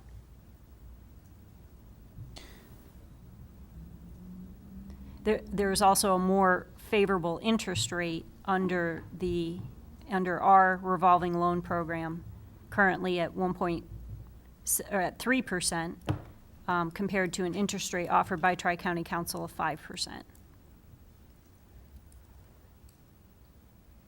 But this section on collateral, where it says Section F of the HRLF guidelines indicates the loan may be secured by a promissory note, I'm assuming there will be review on that, because what I'm hearing you say is that may is not just going to be may, it's going to be very likely that it is going to happen. Right, and we shared the promissory note language with the business, and the business finds the promissory note language acceptable. And the loan would have to go through the loan review and the regular underwriting guidelines. I understand that. Jill, this is a very creative program, and I have to commend you. Any program that produces 25 jobs, which I know is not easy to do within the city, but the fact it just does is certainly good for this community. Some additional information we received from Duvinage is that it could be as upwards of 71 jobs in 5 years. We looked at just what the 2-year job creation mark is for our incentive. But that's even better for this community. Could be a win for the community. Right, very much so. This involved an acquisition, correct? Correct. It was the acquisition of a stair company in Ohio. Well, so is the are we hereby saying get rid of the upper floor program, or are you going to bring that back to us? We will bring that back to you. What we would do if we get the nod tonight is have a motion next week authorizing us to shift $50,000 from the upper floor program to the business revolving loan program, which in turn would trigger the state to give us that 2-for-1 match. And we would proceed with submitting the required application to the state to obtain the match. Okay. And then it won't actually be executed until the revolving loan fund Approves it. Yes, sir. Yep. Any other questions for staff? Thank you very much. I think you're going to be sticking around for the next item on the agenda. I do know that the county EDC has asked municipalities to weigh in on their strategic plan, and they've asked each municipality to submit a list of top 5 priorities. I want to apologize to the reporters from the Herald Mail because I know they were ringing my phone asking me my opinion, but I made the decision that I would prefer not to have this debate through the media, that I think it is better to have this discussion in public around the table. And so I implore everyone to share their ideas about what you think your top 5 priorities are, and then perhaps we can, as a body, submit our top 5 priorities to the EDC. Oh, thank you.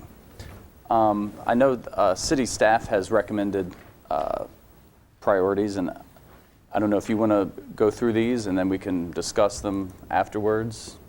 Would you like to do that? Whatever works for you. I mean, you'd asked if we could just develop some thoughts too. So Sure. We have, but rather whatever works process-wise this evening.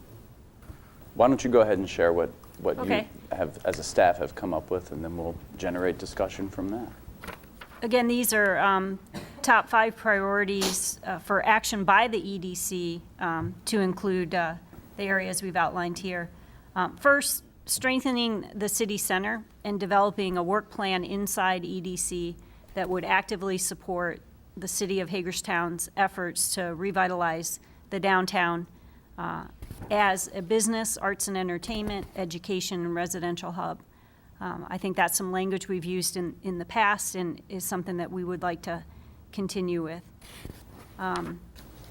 Develop an EDC work plan that would actively support our efforts to become a regional urban center for the arts, culture, ethnically owned businesses, as well as being recognized as a community supportive of diversity and attractive to the creative class.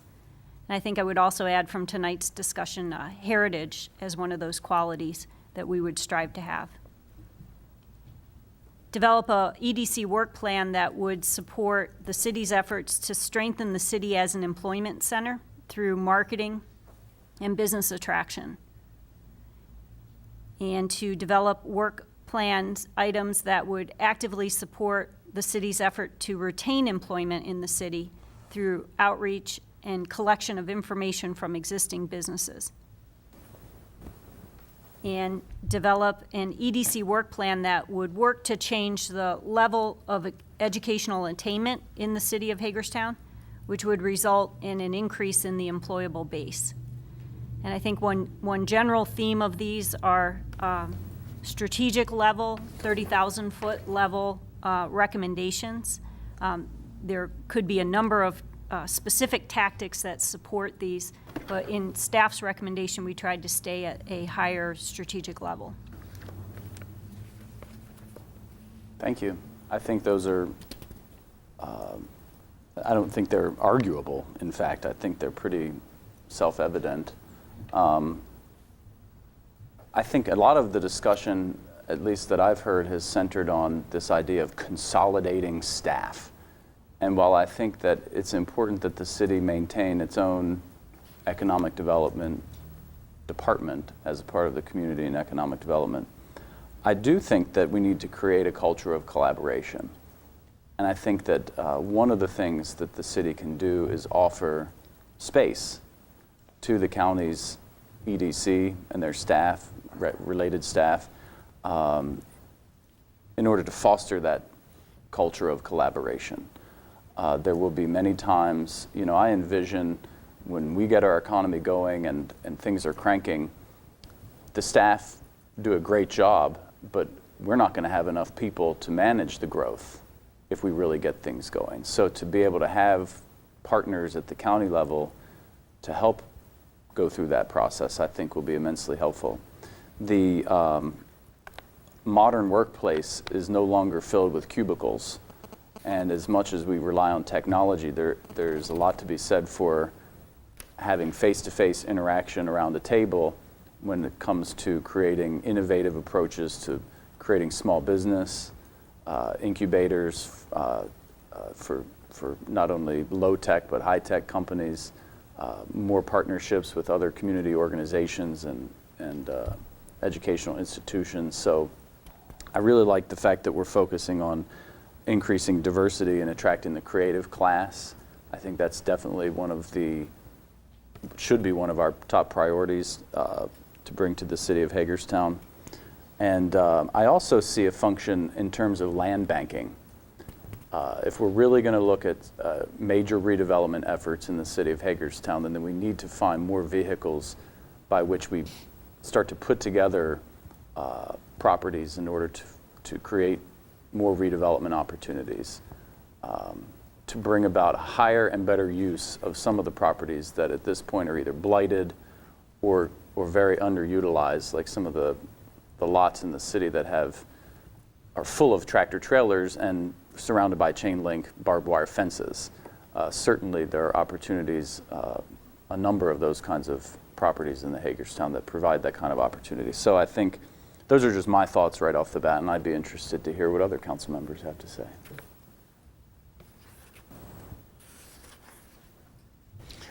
On the first one, I don't understand why we didn't include government in there. Certainly could be added. Hmm?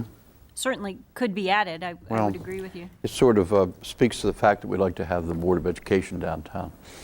If it's in the short term, in the long term, maybe other agencies that aren't downtown now.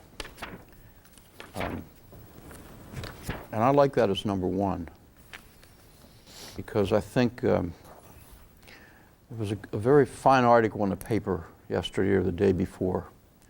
A lady from Frederick was talking about how important the downtown of Frederick is in attracting industry and business to the entire community. And it seems to me that if we can make that happen, and I know that's the intent of everybody sitting around this table,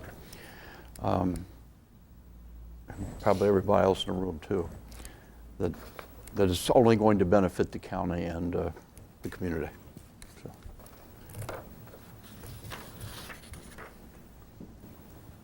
From my perspective,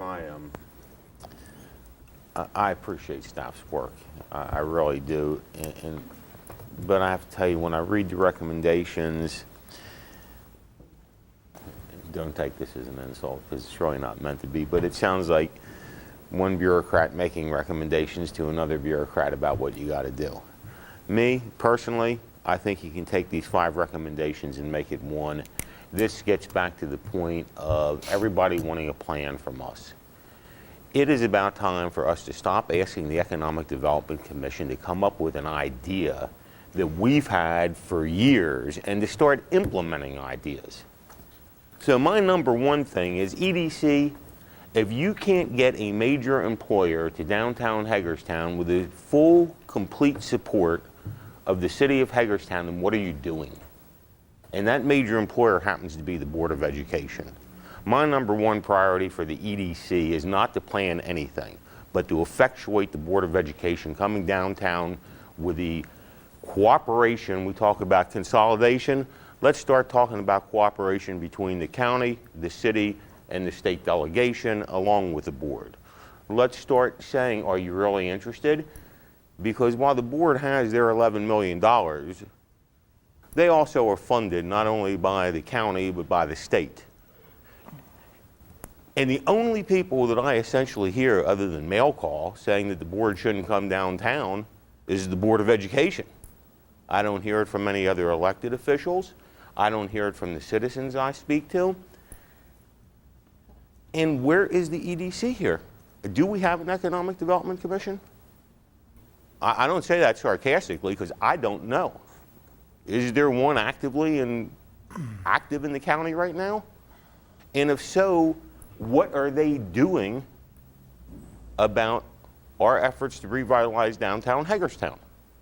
And to ask them to form a plan, we've been asking them to do that for 20 years, maybe 30 years.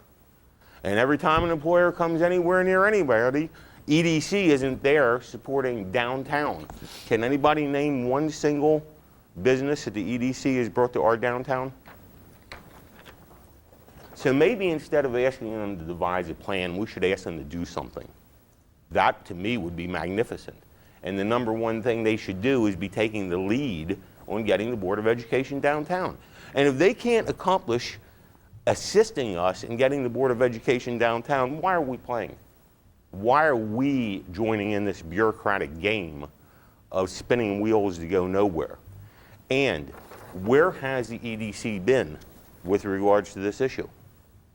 I've heard from Greater Hagerstown. I've heard from the Chamber of Commerce. I've heard from everybody, but I will tell you, as I sit here as a city councilman, if you ask me if the Economic Development Commission existed in Washington County, my answer would be, I don't know. Because I don't know what they do for this city. So that would be my number 1, 2, 3, 4, and 5 priorities, is bring the Board of Education downtown, show us what you can do to assist us in that, what do we have to do that, where do you come and play to help us? And if you can't do that stuff, then let's get our own and do it, but that's never been much of a success either. But I just don't see formulation of plans as being what I'm interested in from them. I'm interested in seeing employment. Well,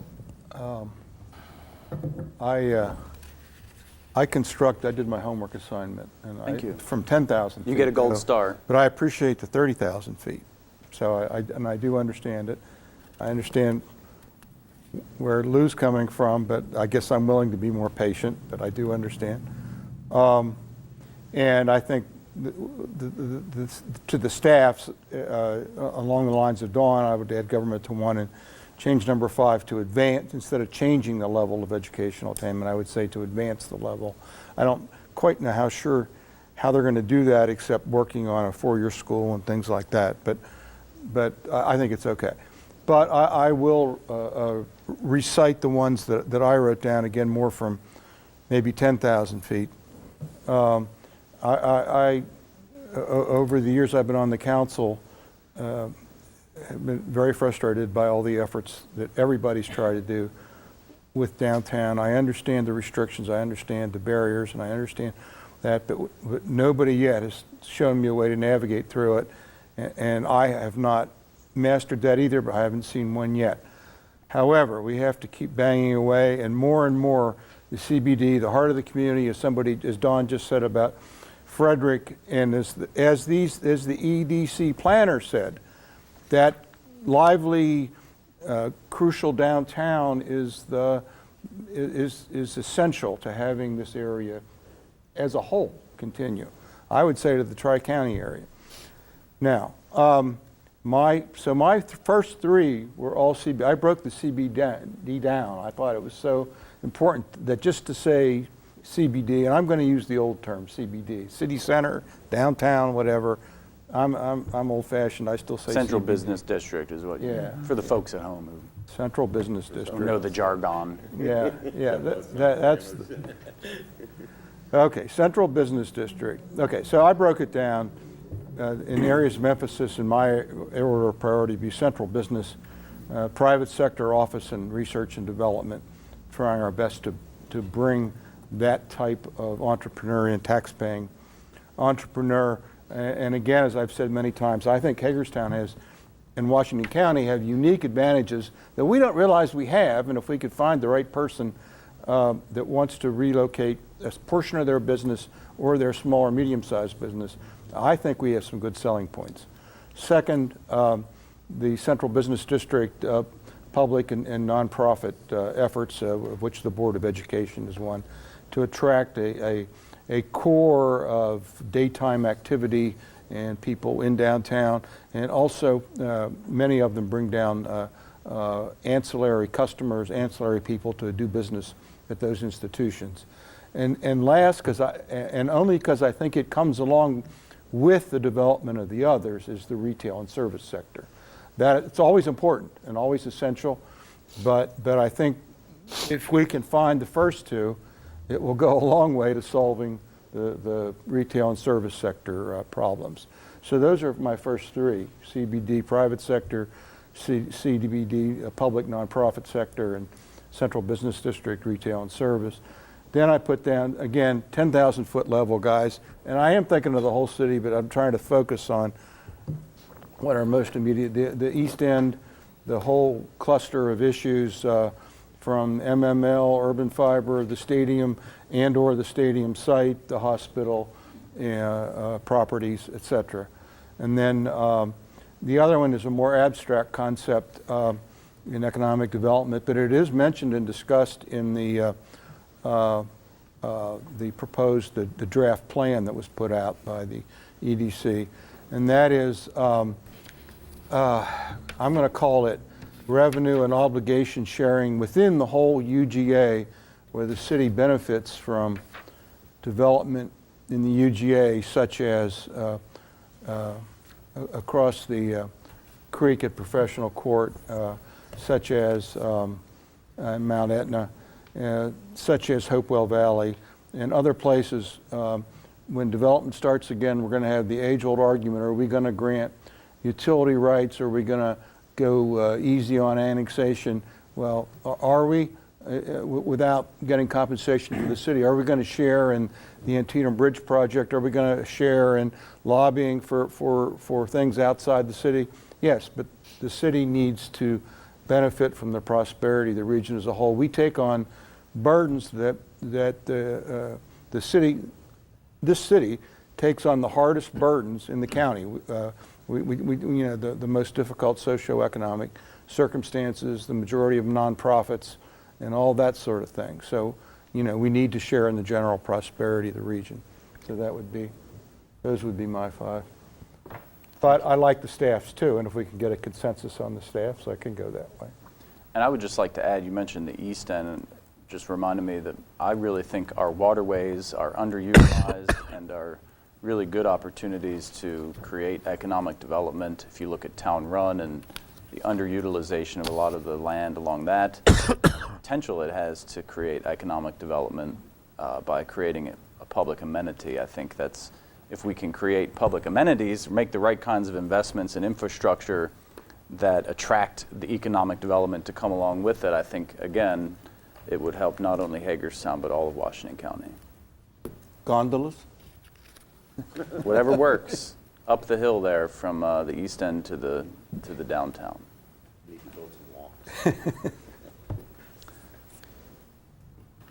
Mr. Alshire, do you have any thoughts? I mean, I don't think mine are much different than I've said for the last couple of months. I mean, I think that, I guess if I had to identify 5, and before I say that, I'm going to say I've been harping a bit on this EDC plan for the last several weeks, because there are things within it that are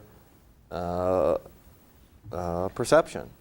That, you know, if we are going to spend our time through these efforts focusing on the rehashing of, you know, issues of annexation and extension of city utilities and, you know, consolidation of governmental functions, you know, I'm not real sure that gets us to the next stage in terms of any cooperative effort.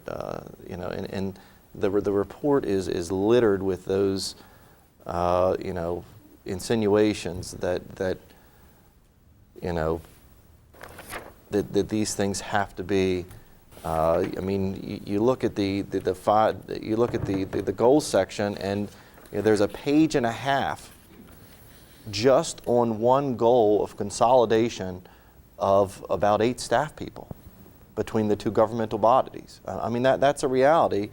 It doesn't once touch on any other area to that degree in that entire report. That to me is just odd. You know, so that said, I think the same thing I said at our joint meeting, we need some type of joint approach, some joint agreeable approach to our infrastructure improvements, so that we don't get information that, you know, Mount Etna is developing and you know, this is where it is, and all you have to do, governmental jurisdiction, is make this specific decision, which simply allows that to occur because we, as some specific non-elected body, are coming to you telling you that you have to do that. So that 2 years before a pad-ready site at the airport is ready to develop, we're involved in that discussion, and we understand that that's going to be, you know, in 2017, we're going to need some joint infrastructure project for utilities and roads and whatnot that all parties are on board with. Because I think that what that does then is that sort of diminishes the uncertainty that the private development community has in terms of where that public infrastructure is going to go next. And I say it over and over, when we sat in that room and Suzanne Hayes was the moderator, that was one of the primary goals of development of an EDC plan, was to figure out the pie's only so big among the governmental parties. How over the next 20 years are we going to split it up to get the biggest bang for our buck in terms of what we're going to be able to bring to the table for public infrastructure, because that's our responsibility.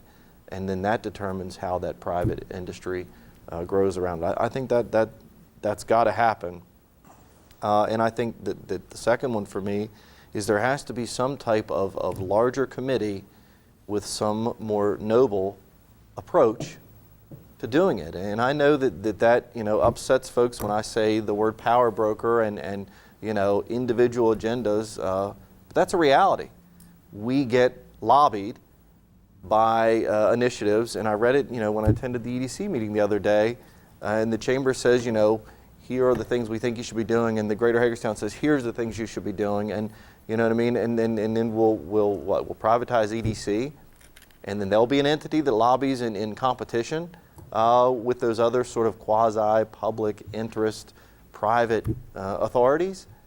It does us no good to do that. So I think that we need some larger committee that has that just simple, noble approach that here are the next things, and not everybody's item can be first, but we're going to sort of rank them. We're going to build public and political support around them and do them in some orderly fashion. And that doesn't exist, and maybe that's just how I get approached, as one elected official among many. But I definitely feel like on a number of these projects, at any given moment, you're being pulled in 7 different directions from 7 different entities that have 7 different ideas on how you should accomplish that task. And it doesn't work. And then the third item is I think we need to develop a theme for downtown. I've said it before the campaign, I say it now. For me, it's education. For me, we've spent the lion's share of our money on improving education in this community by advancing educational opportunities downtown. I think that the arts and entertainment and government operations all tie into that, but it's all a process of improving the educational attainment level for our population that desperately needs it to compete with the metropolitan area and our neighbors. If we don't do that, we're going to continue to diminish. So that for me is paramount, that we if we do nothing else for downtown, we develop a theme and continue on a path with it. The fourth thing is and I feel like I'm saying things that just upset people nonstop, but I think we need a balanced approach to modernization of our urban core. We just have to do that. The 2 buildings we looked at purchase of today, one of which should never get in that condition without some type of action taking place. And if that action requires some greater flexibility for rehabilitation and redevelopment of that property to occur, then we have to accept that has to be part of the process. We need some better approach at a balance of modernization of our urban core, and that just doesn't mean downtown. That means our urban core, the Hagerstown, urban area. And I think that gets to my last thing, which is, no matter what you do, technology is going to be involved. And I think this gets to the mayor's point about, access to the internet, the One Maryland, the technology hub coming through. If we are going to be competitive in sort of the next 10 years, not only do we need to know where our infrastructure investments are going to go next and have everybody agree on them and modernize ourselves with that in terms of our physical presence, but I think the technology component has got to be the key component to that. Right now, I think we should be thinking how we're going to get our technology corridor as it comes into downtown through this One Maryland out to the college, instead of having a report that says we're going to have a debate on whether we make the University of Maryland or HCC a 4-year college. I mean, if we have those discussions, we don't get anywhere. But as governmental entities, our responsibility is to invest in that public infrastructure rather than those specific types of debate processes. So those I think are the 5 items that I would focus on. I would say that making the downtown a hotspot and an e-hotspot would enable us to attract some of these high-tech companies with the creative class that we're looking for. Another point, you've mentioned it before, Mr. Alshire, about the model that they used in Frederick County, where the different municipalities and the county governments and other public institutions got together to pool their resources or create joint contracts, or the fact that we all have different phone systems, and there could be efficiencies created in and between governments that the savings for which could be used to create more economic development opportunities. I think things that's we bid on, our insurance, our benefits, our operations. So there may be a way to realize Equipment a usage. savings that could then be reinvested into the economic development initiatives that we already have. Another point I wanted to make is that the 5-year action plan in the county's strategic plan for the EDC, it has kind of a 5-year outlay, and there's some things done this year and next year and other years, and different departments and agencies are identified. When it comes to strengthening Hagerstown City Center in that section, there are a few items where it solely lists the Department of Community and Economic Development for the city, and I would say that for some of these things, these things are already underway, and I just want to recognize the staff for having already accomplished this, and maybe it speaks to the lack of information that perhaps the organizers of this plan had. But office and retail space inventory, developing an inventory of vacant space in City Center, this has been done. I know it's complicated to keep up with this, but I think that the staff is already accomplishing this. An employment survey and develop estimates of employment in the City Center. We do this. We have this data. And wayfinding, which I think is essential, because I always think of if I was an alien and I came into Hagerstown and tried to find my way around, it would be almost impossible. So I do think the city staff has already addressed that. So we don't need to wait till 2015 to address wayfinding. I think the staff is already well aware of that and working on that. So there are things in here that are, I think what you were saying, Mr. Alshire, is assumptions are being made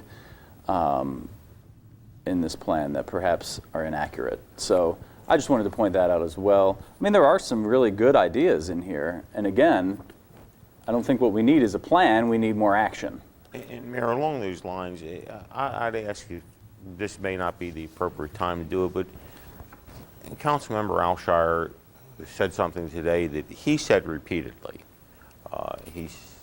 Councilmember Munson has said it, and said it repeatedly, and so has Councilmember Nye, and I think to a large degree in this administration, Councilmember Brubaker and I both have too, and that is we need a theme for downtown, and the theme that was espoused during the election, which isn't that far away, has been consistent from the election through to this administration, and that is education.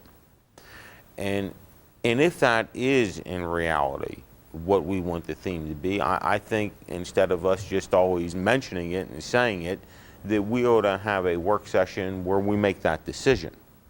And I think that is an appropriate decision. And I think, when I think about a plan to get somewhere, this community for a long, long time has had a thought process of a 4-year university. University system downtown, again, is not something that just popped up because no one had a plan. It was something everybody had been looking for a long time. It's towards the idea of a 4-year school.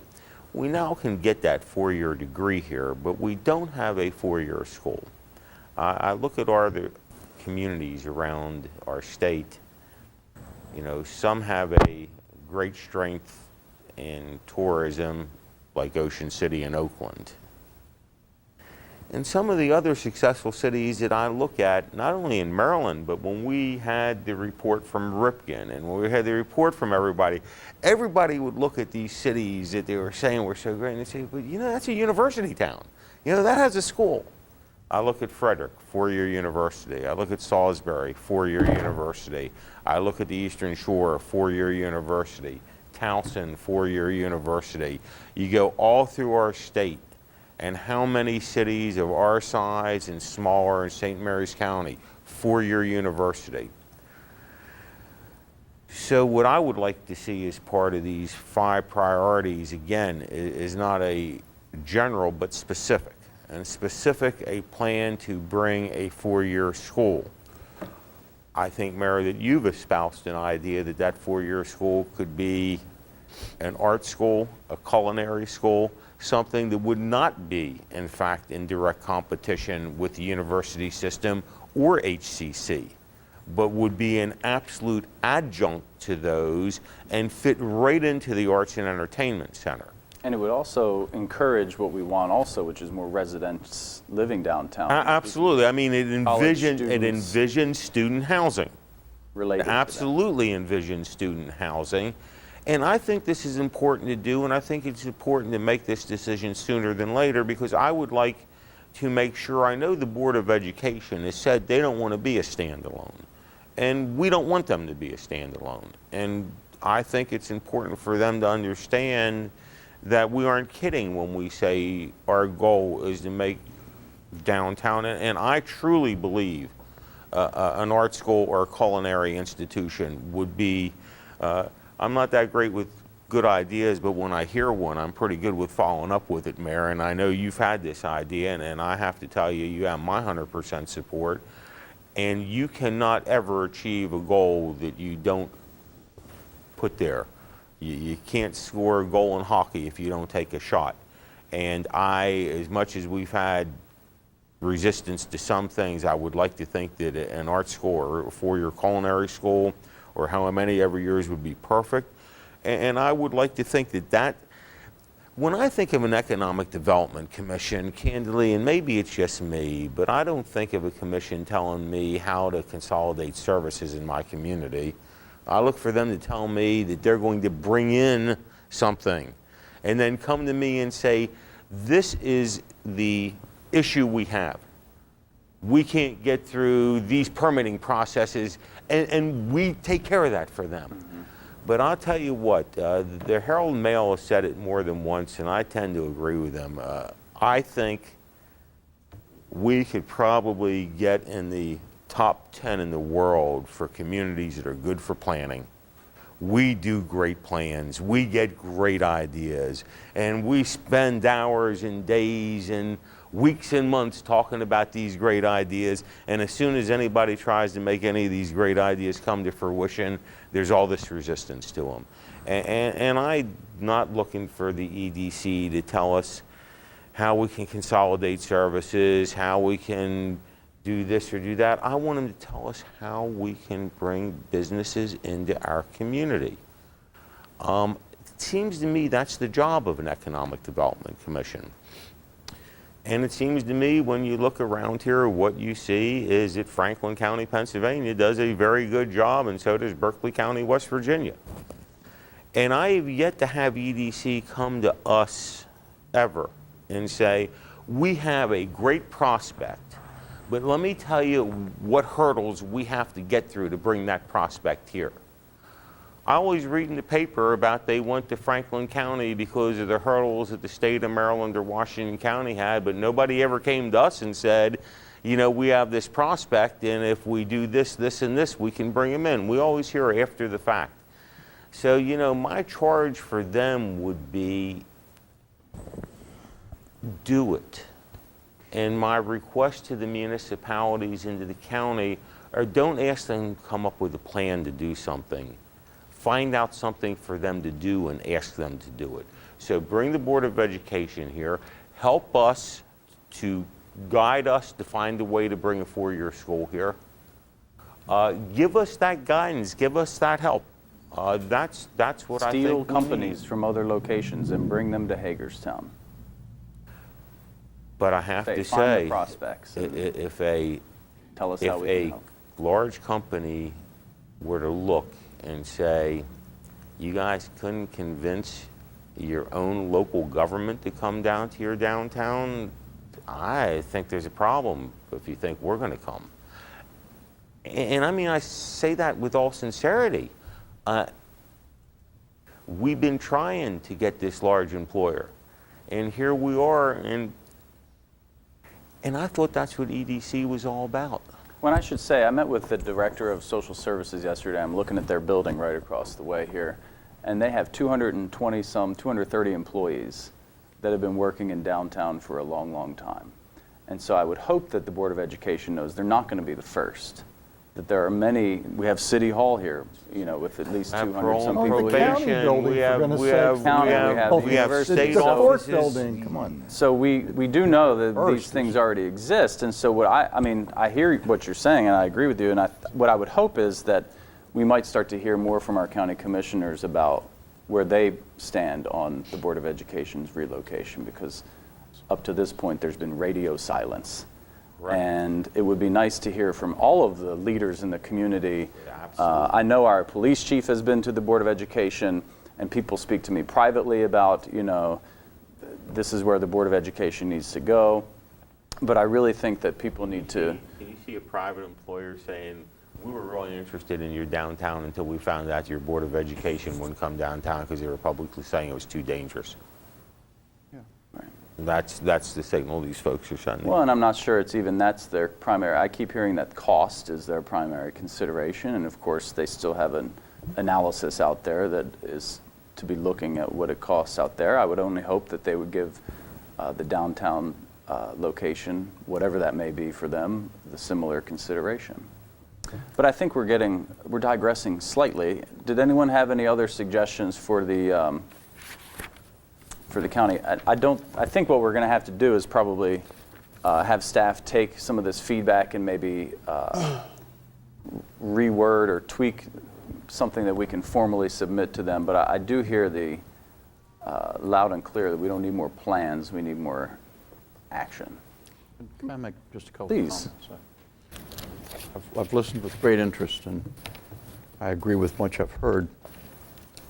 But I would like to emphasize, too, the importance of technology, in particular high-speed fiber.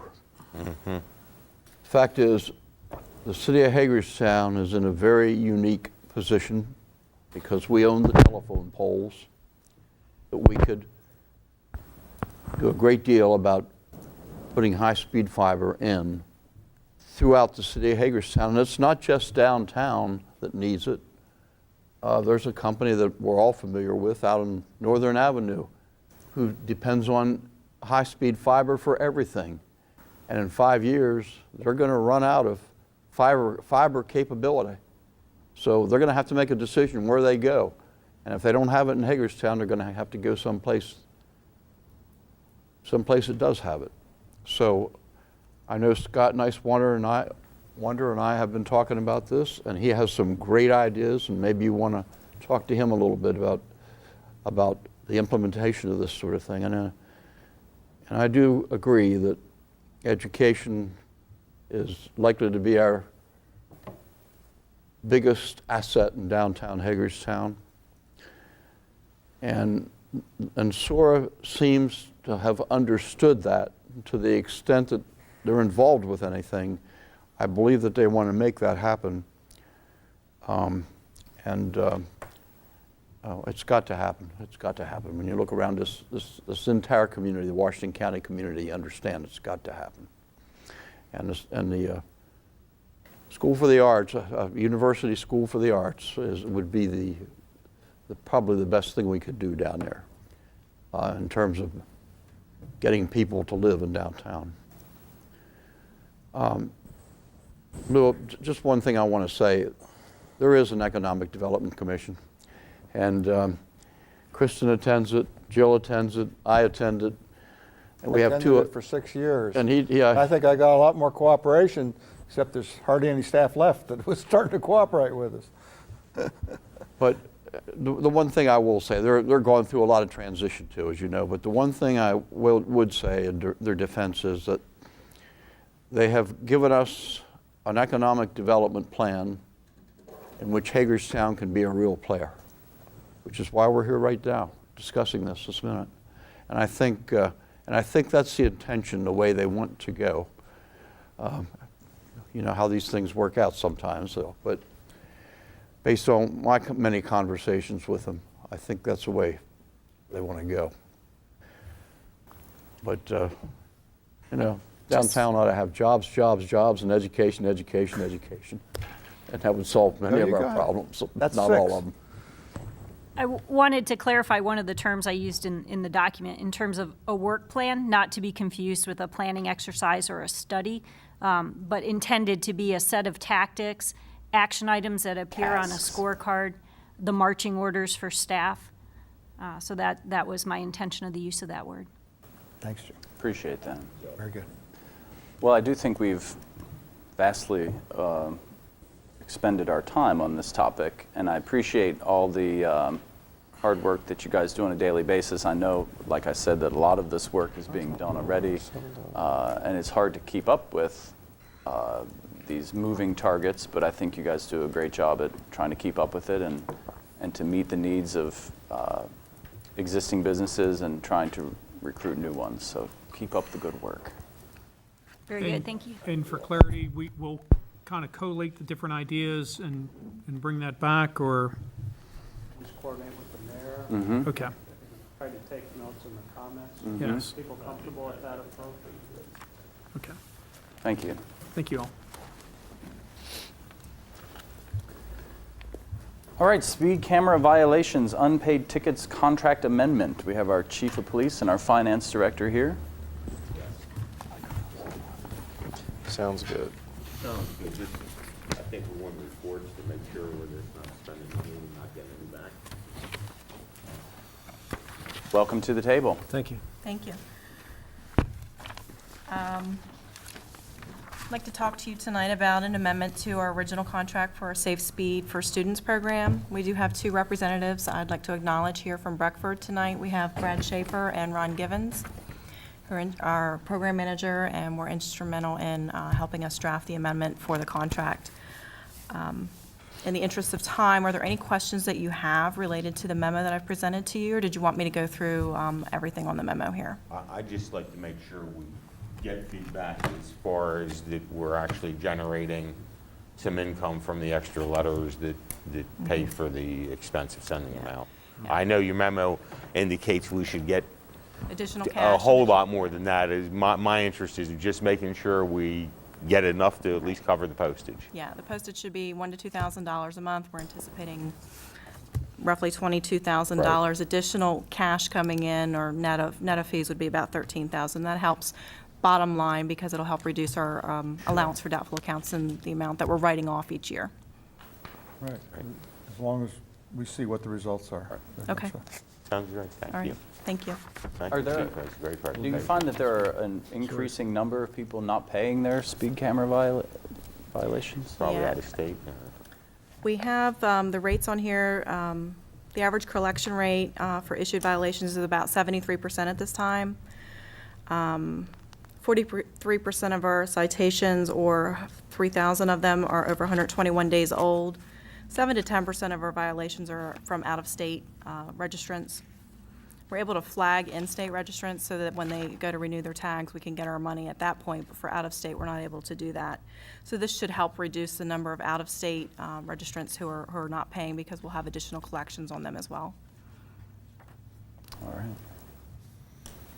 As far as trend for increase or decrease for unpaid tickets, I don't have trend data for you.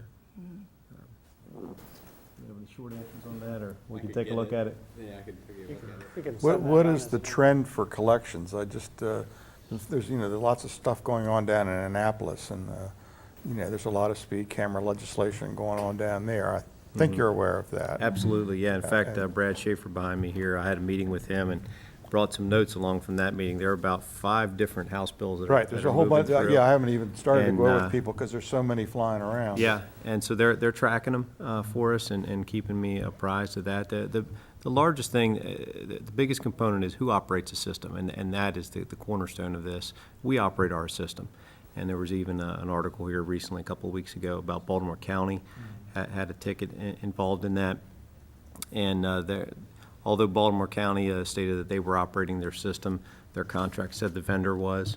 Our contract doesn't say that our vendor operates it. They support our operations of the system. So that's the biggest takeaway, and I've just been trying to educate our staff as well in case they're asked for that. So who operates the system? The police department operates it, and we have checked with our city attorney, and that is consistent with the law at this time. If that changes, we'll come back and we'll change it. So.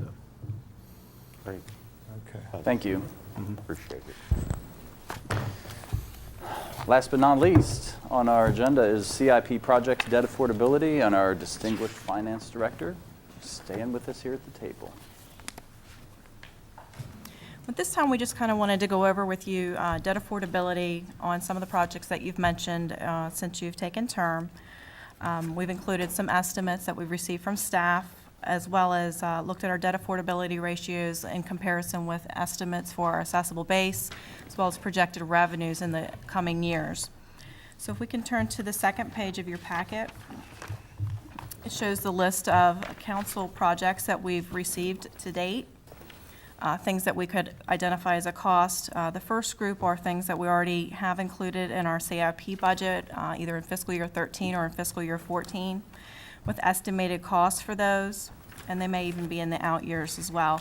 Some of those projects include melt purchase and demolition, the stadium, third parking deck, and downtown redevelopment. The second list, or second group of projects, are things that we don't currently have in our CIP. Things that we were able to identify costs for were the SOAR planning, which are $1 million. We've identified funding sources for those. Not everything that we have here is something that we can issue a general obligation bond for. And some of the things that we have listed here are things that we could potentially receive grants for from, or contributions for, from the federal or state government, even private individuals. Now, for SOAR planning, that's not something that we would be able to use a general obligation bond for, so that would be completely funded by the general fund. Relocation of the substation there on the current melt property, or the old melt property, we received an estimate from our electric division of about $9 million to relocate those 3 substations. Widening of Antietam Street, an estimate from Rodney, our city engineer, would be about $4 million to widen that street. And then the construction of a recreation center on the old municipal stadium site would be approximately $20 million to construct. Those things are not included in our CIP budget at this time. However, I did incorporate those into the debt affordability ratios that I have listed on the next page. Do we have any questions about any of the projects that I have listed at this point? I do. Okay. Yeah, I mean, I'm just going to go down through them, but I mean, these are just my comments. I would reiterate under number 2, stadium, that I don't support any project that is above $3 million in city bonded financing for that project, which would include the $3 million in addition from the county, which would be a total of $6 million. So whatever that would reduce that number by is my ceiling, and that's just me. The second is the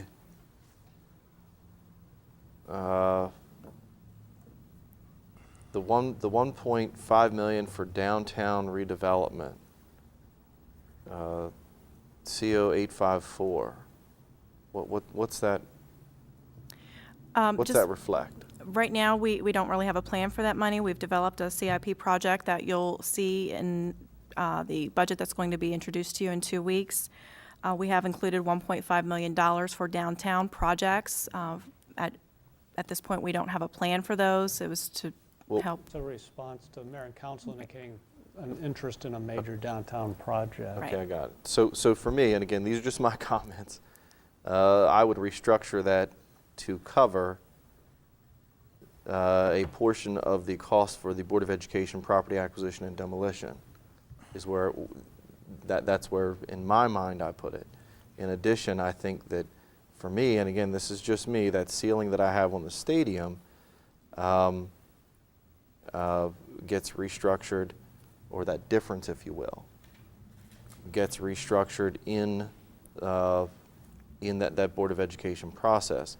And then the next one the MELP future redevelopment, as you stated, I mean, I think there, and I've listed at least 10 entities that I'm aware of that are state and federal entities that would be able to focus grant funding on rehabilitation of the site, not where we couldn't get money for demolition and you know, the process of our responsibility to tear it down.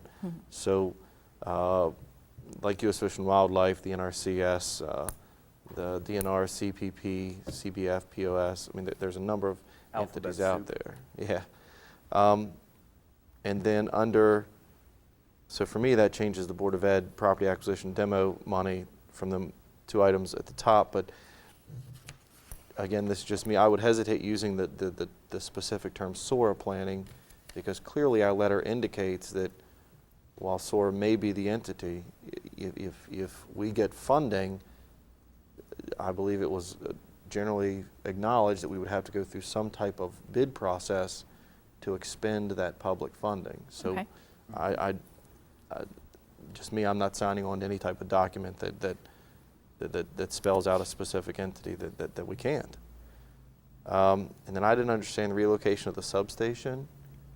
There's 3 substations currently located on the old MELP property, and they would need to be relocated if redevelopment of that property were to take place.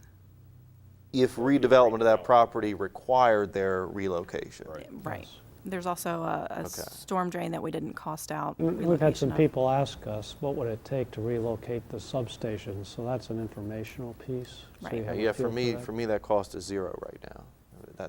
That's just me because. Right. And they're not included in the CIP for that reason. And then the widening of Antietam Street, I was under the assumption that that was part of that process of costing out if the Board of Education site selection would have been that Antietam Street location.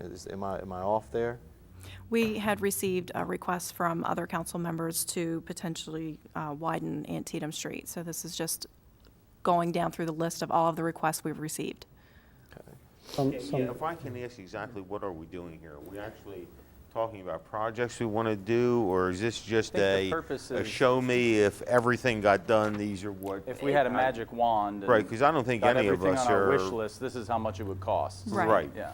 Well, That's the only purpose of this. Right. Right, because I think we We're can not spend trying to more. agree on Yeah. yes No. for this project or no Gotcha. for that. You're I- just showing us and what the total totals would look like and the obligations might percentages be. and where we sit.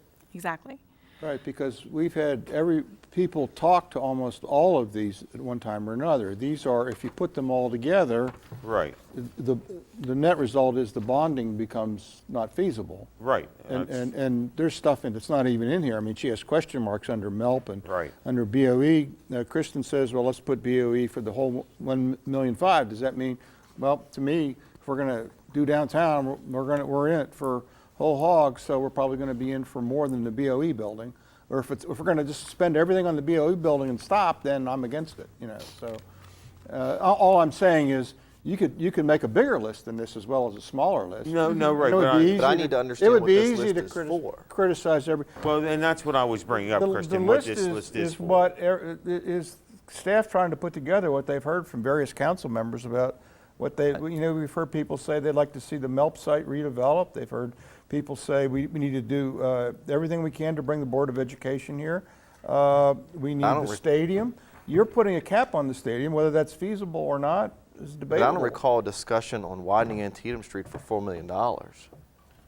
It's Did we only come discuss up that as in any project? as a project of interest to some council members. Well, I These are think not- the mayor summarized it. This is informational. It gives you a snapshot of projects that have come up in discussion. I agree and accept that, And- but when and somebody we're not- asked me about it, We're not looking for decisions tonight saying yes or no, or we no, agree. I'm not suggesting that, but I want to be able to explain to somebody now that this is information and it's publicly available, and somebody says, what are you spending $4 million on widening Antietam Street? And I just don't recall ever having a conversation. That project's not actually included in the CIP. That came up as part of the stadium discussion. Part of the stadium, part of the Board of Education, both of those. If we wanted to access downtown Right. comfortably, Access to also the the deck. Barnwood Books Building, Right. and I improving don't that think it as came a up in this corridor from Okay. the A&E, Got you, yeah. as a corridor from the A&E block Yeah. to the stadium. It would do a lot, and there was a lot of those buildings were coming down, so. Another that's where that consideration came is up.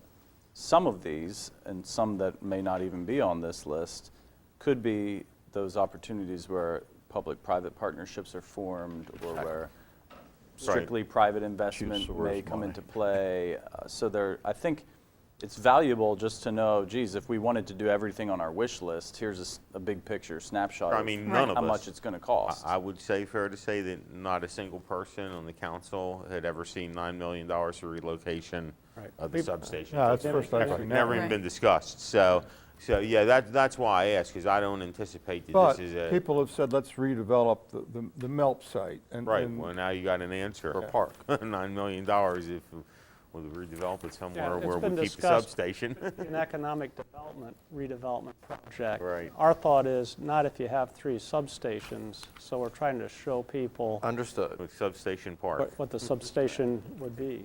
And that's why I said that number from E0. Shocking number. Yeah, it'll electrify Well, you, won't it? Yeah, those are obviously major But I mean, I'm on electrical Potomac systems. Edison, so if you guys want to do that on the city light rate, I'm fine with that.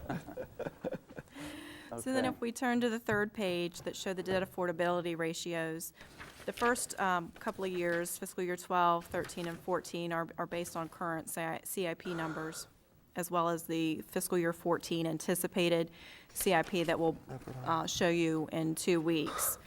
To show you that our assessable base is 2.6 trillion in fiscal year 12. It kind of remains flat through 14, and then we're expecting an 8% decrease in fiscal year 15 down to 2.4 trillion. Population is expected to remain flat. Governmental debt outstanding, you can see where it's rising, 17.4, 17.0. And then in fiscal year 14, based on the projects that we'll be proposing in the upcoming budget, it'll jump to 18.2 million. And then if we were to incorporate the additional 33 million in projects on that previous list, the wish list, so to speak, I just included all of that in fiscal year 15, and it jumps up to 61.9 million. This is not something we would be proposing in the upcoming budget. It's just to show you how would it impact our debt affordability ratios and if it is affordable. So then if we look at those numbers as a percentage of our total assessable base, our policy requires that it be 10% or under, and we're meeting that even with the $33 million in projects. The highest amount is 2.6% per capita, though. Our policy requires that our debt be less than 1,000 per capita. With our fiscal year 14 projects, we're at 454. However, if we would incorporate those additional projects of 33 million, would be well over our per capita for our city's current policy at 1,500. That's the biggest killer right there. That's that's the number that the rating agencies look at the most. Then as far as the general fund debt service as a percent of our general fund operating revenues, that tells us our ability to be able to pay for not only our current operating expenditures, but our ability to pay for our debt service on our projects that we're using. Our policy requires that the percentage be 10% or under.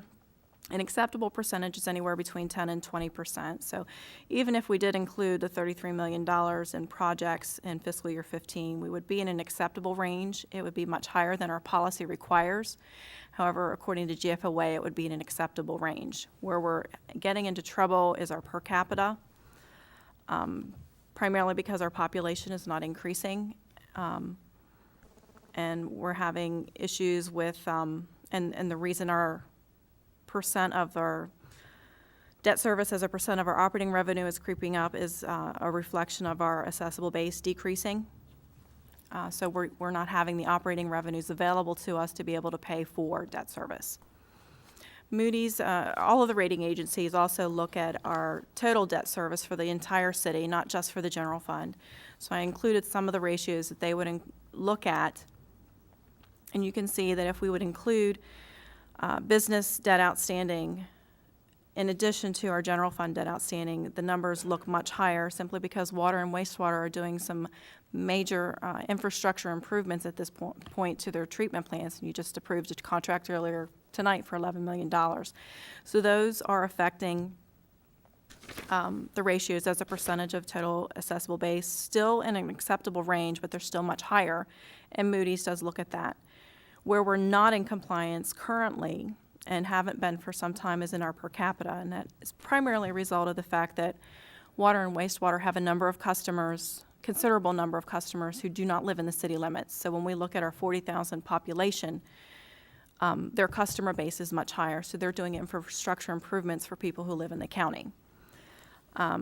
As a And percent, Michelle, just to be clear, the numbers show it, our outstanding debt on the enterprise funds, water, wastewater, is much higher than the general fund. definitely, yes, it does.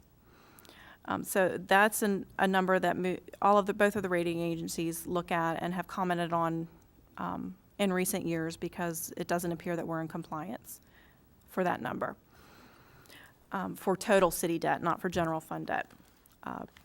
Percent of all, debt service as a percent of all operating revenues for both business and general fund is in an acceptable range, simply because all of our business type funds are pretty much self-supporting, so that ratio isn't affected too much by including additional debt for $33 million.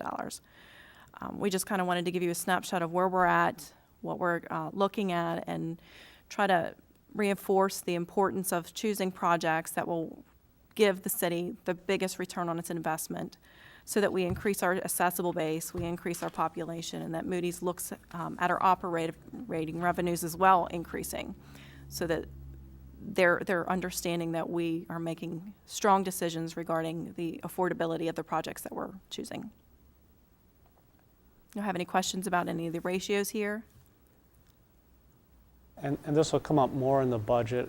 You know, we've got an unfortunate dynamic where we've got increasing interest in major capital projects, whether it's the stadium, the deck, the Board of Ed, at a time when our assessable base is projected to go down because of the triennial reassessment. So this idea of debt affordability is a very important one for us, and one that staff will have to keep a close eye on, and we'll have to continue to share information with the mayor and council on those issues. Thank you very much. Well, I appreciate this. I Yeah. think it shows that we good can piece have, of we're going to have to pick and choose here. And we're also going to have to look for what these things bring back to us financially. Yes. Right. Thank you for your so time. much. Next item is city administrator's comments. We've had a long meeting with a lot of topics, and I don't have any other comments. On to council comments. Who would like to begin? I'll begin by saying I have no comments. Okay. Who Save would some like to go time. next? I just want to thank everybody for the kind words. I wasn't at the meeting last week because my mother's illness, and I apologize for that, and want to thank everybody for their words about my mom. No apology necessary, and we wish her all the best. Well, I want to thank the staff tonight. I thought there were a couple of points that were showing some out-of-the-box thinking and some and/or some development of public partner relationships and relationships with the community that sometimes doesn't happen in government. And the specific ones tonight I would bring up are the Duvinage incentive package, the pool operations it's a continuing public-private partnership, but I think it's been nurtured well, and both parties are happy. And that's harder to do than you might think. The Bicycle Advisory Committee, because it's a long standing outreach by staff to involve the community, and they've taken encouragement and run with it, and I think it's done well, and got a lot of bang for the buck in that program. And then in the Hager House, I want to encourage that same kind of outreach and thinking. I think the last few weeks we're moving towards cooperation and finding a way to get the Hager House more in the center of things and find ways to do it. And along the lines of what I just mentioned, I commend staff for reaching out there at the Hager House, and hopefully we can find some practical solutions there. Thanks, Mr. Alshire. I don't have anything. Finally, I'd like to thank all the city staff and the Washington County Recreation Department and the Community Free Clinic for the great 5K Run for Your Luck that I participated in As one person told me, it's the only place where I can shoot a gun, have 600 people run from me, and not get arrested. So that was really fun, and I made it in under an hour. And the Community Free Clinic does great work, and I'm glad that that the city can be a partner in that, making that event happen for them. And Karen really does deserve great credit. Karen Giffen and Jamie Dick with the Washington County Rec Department did an outstanding job in putting that together, and the other staff as well. I believe that's it for me. Thanks, everybody. We're adjourned.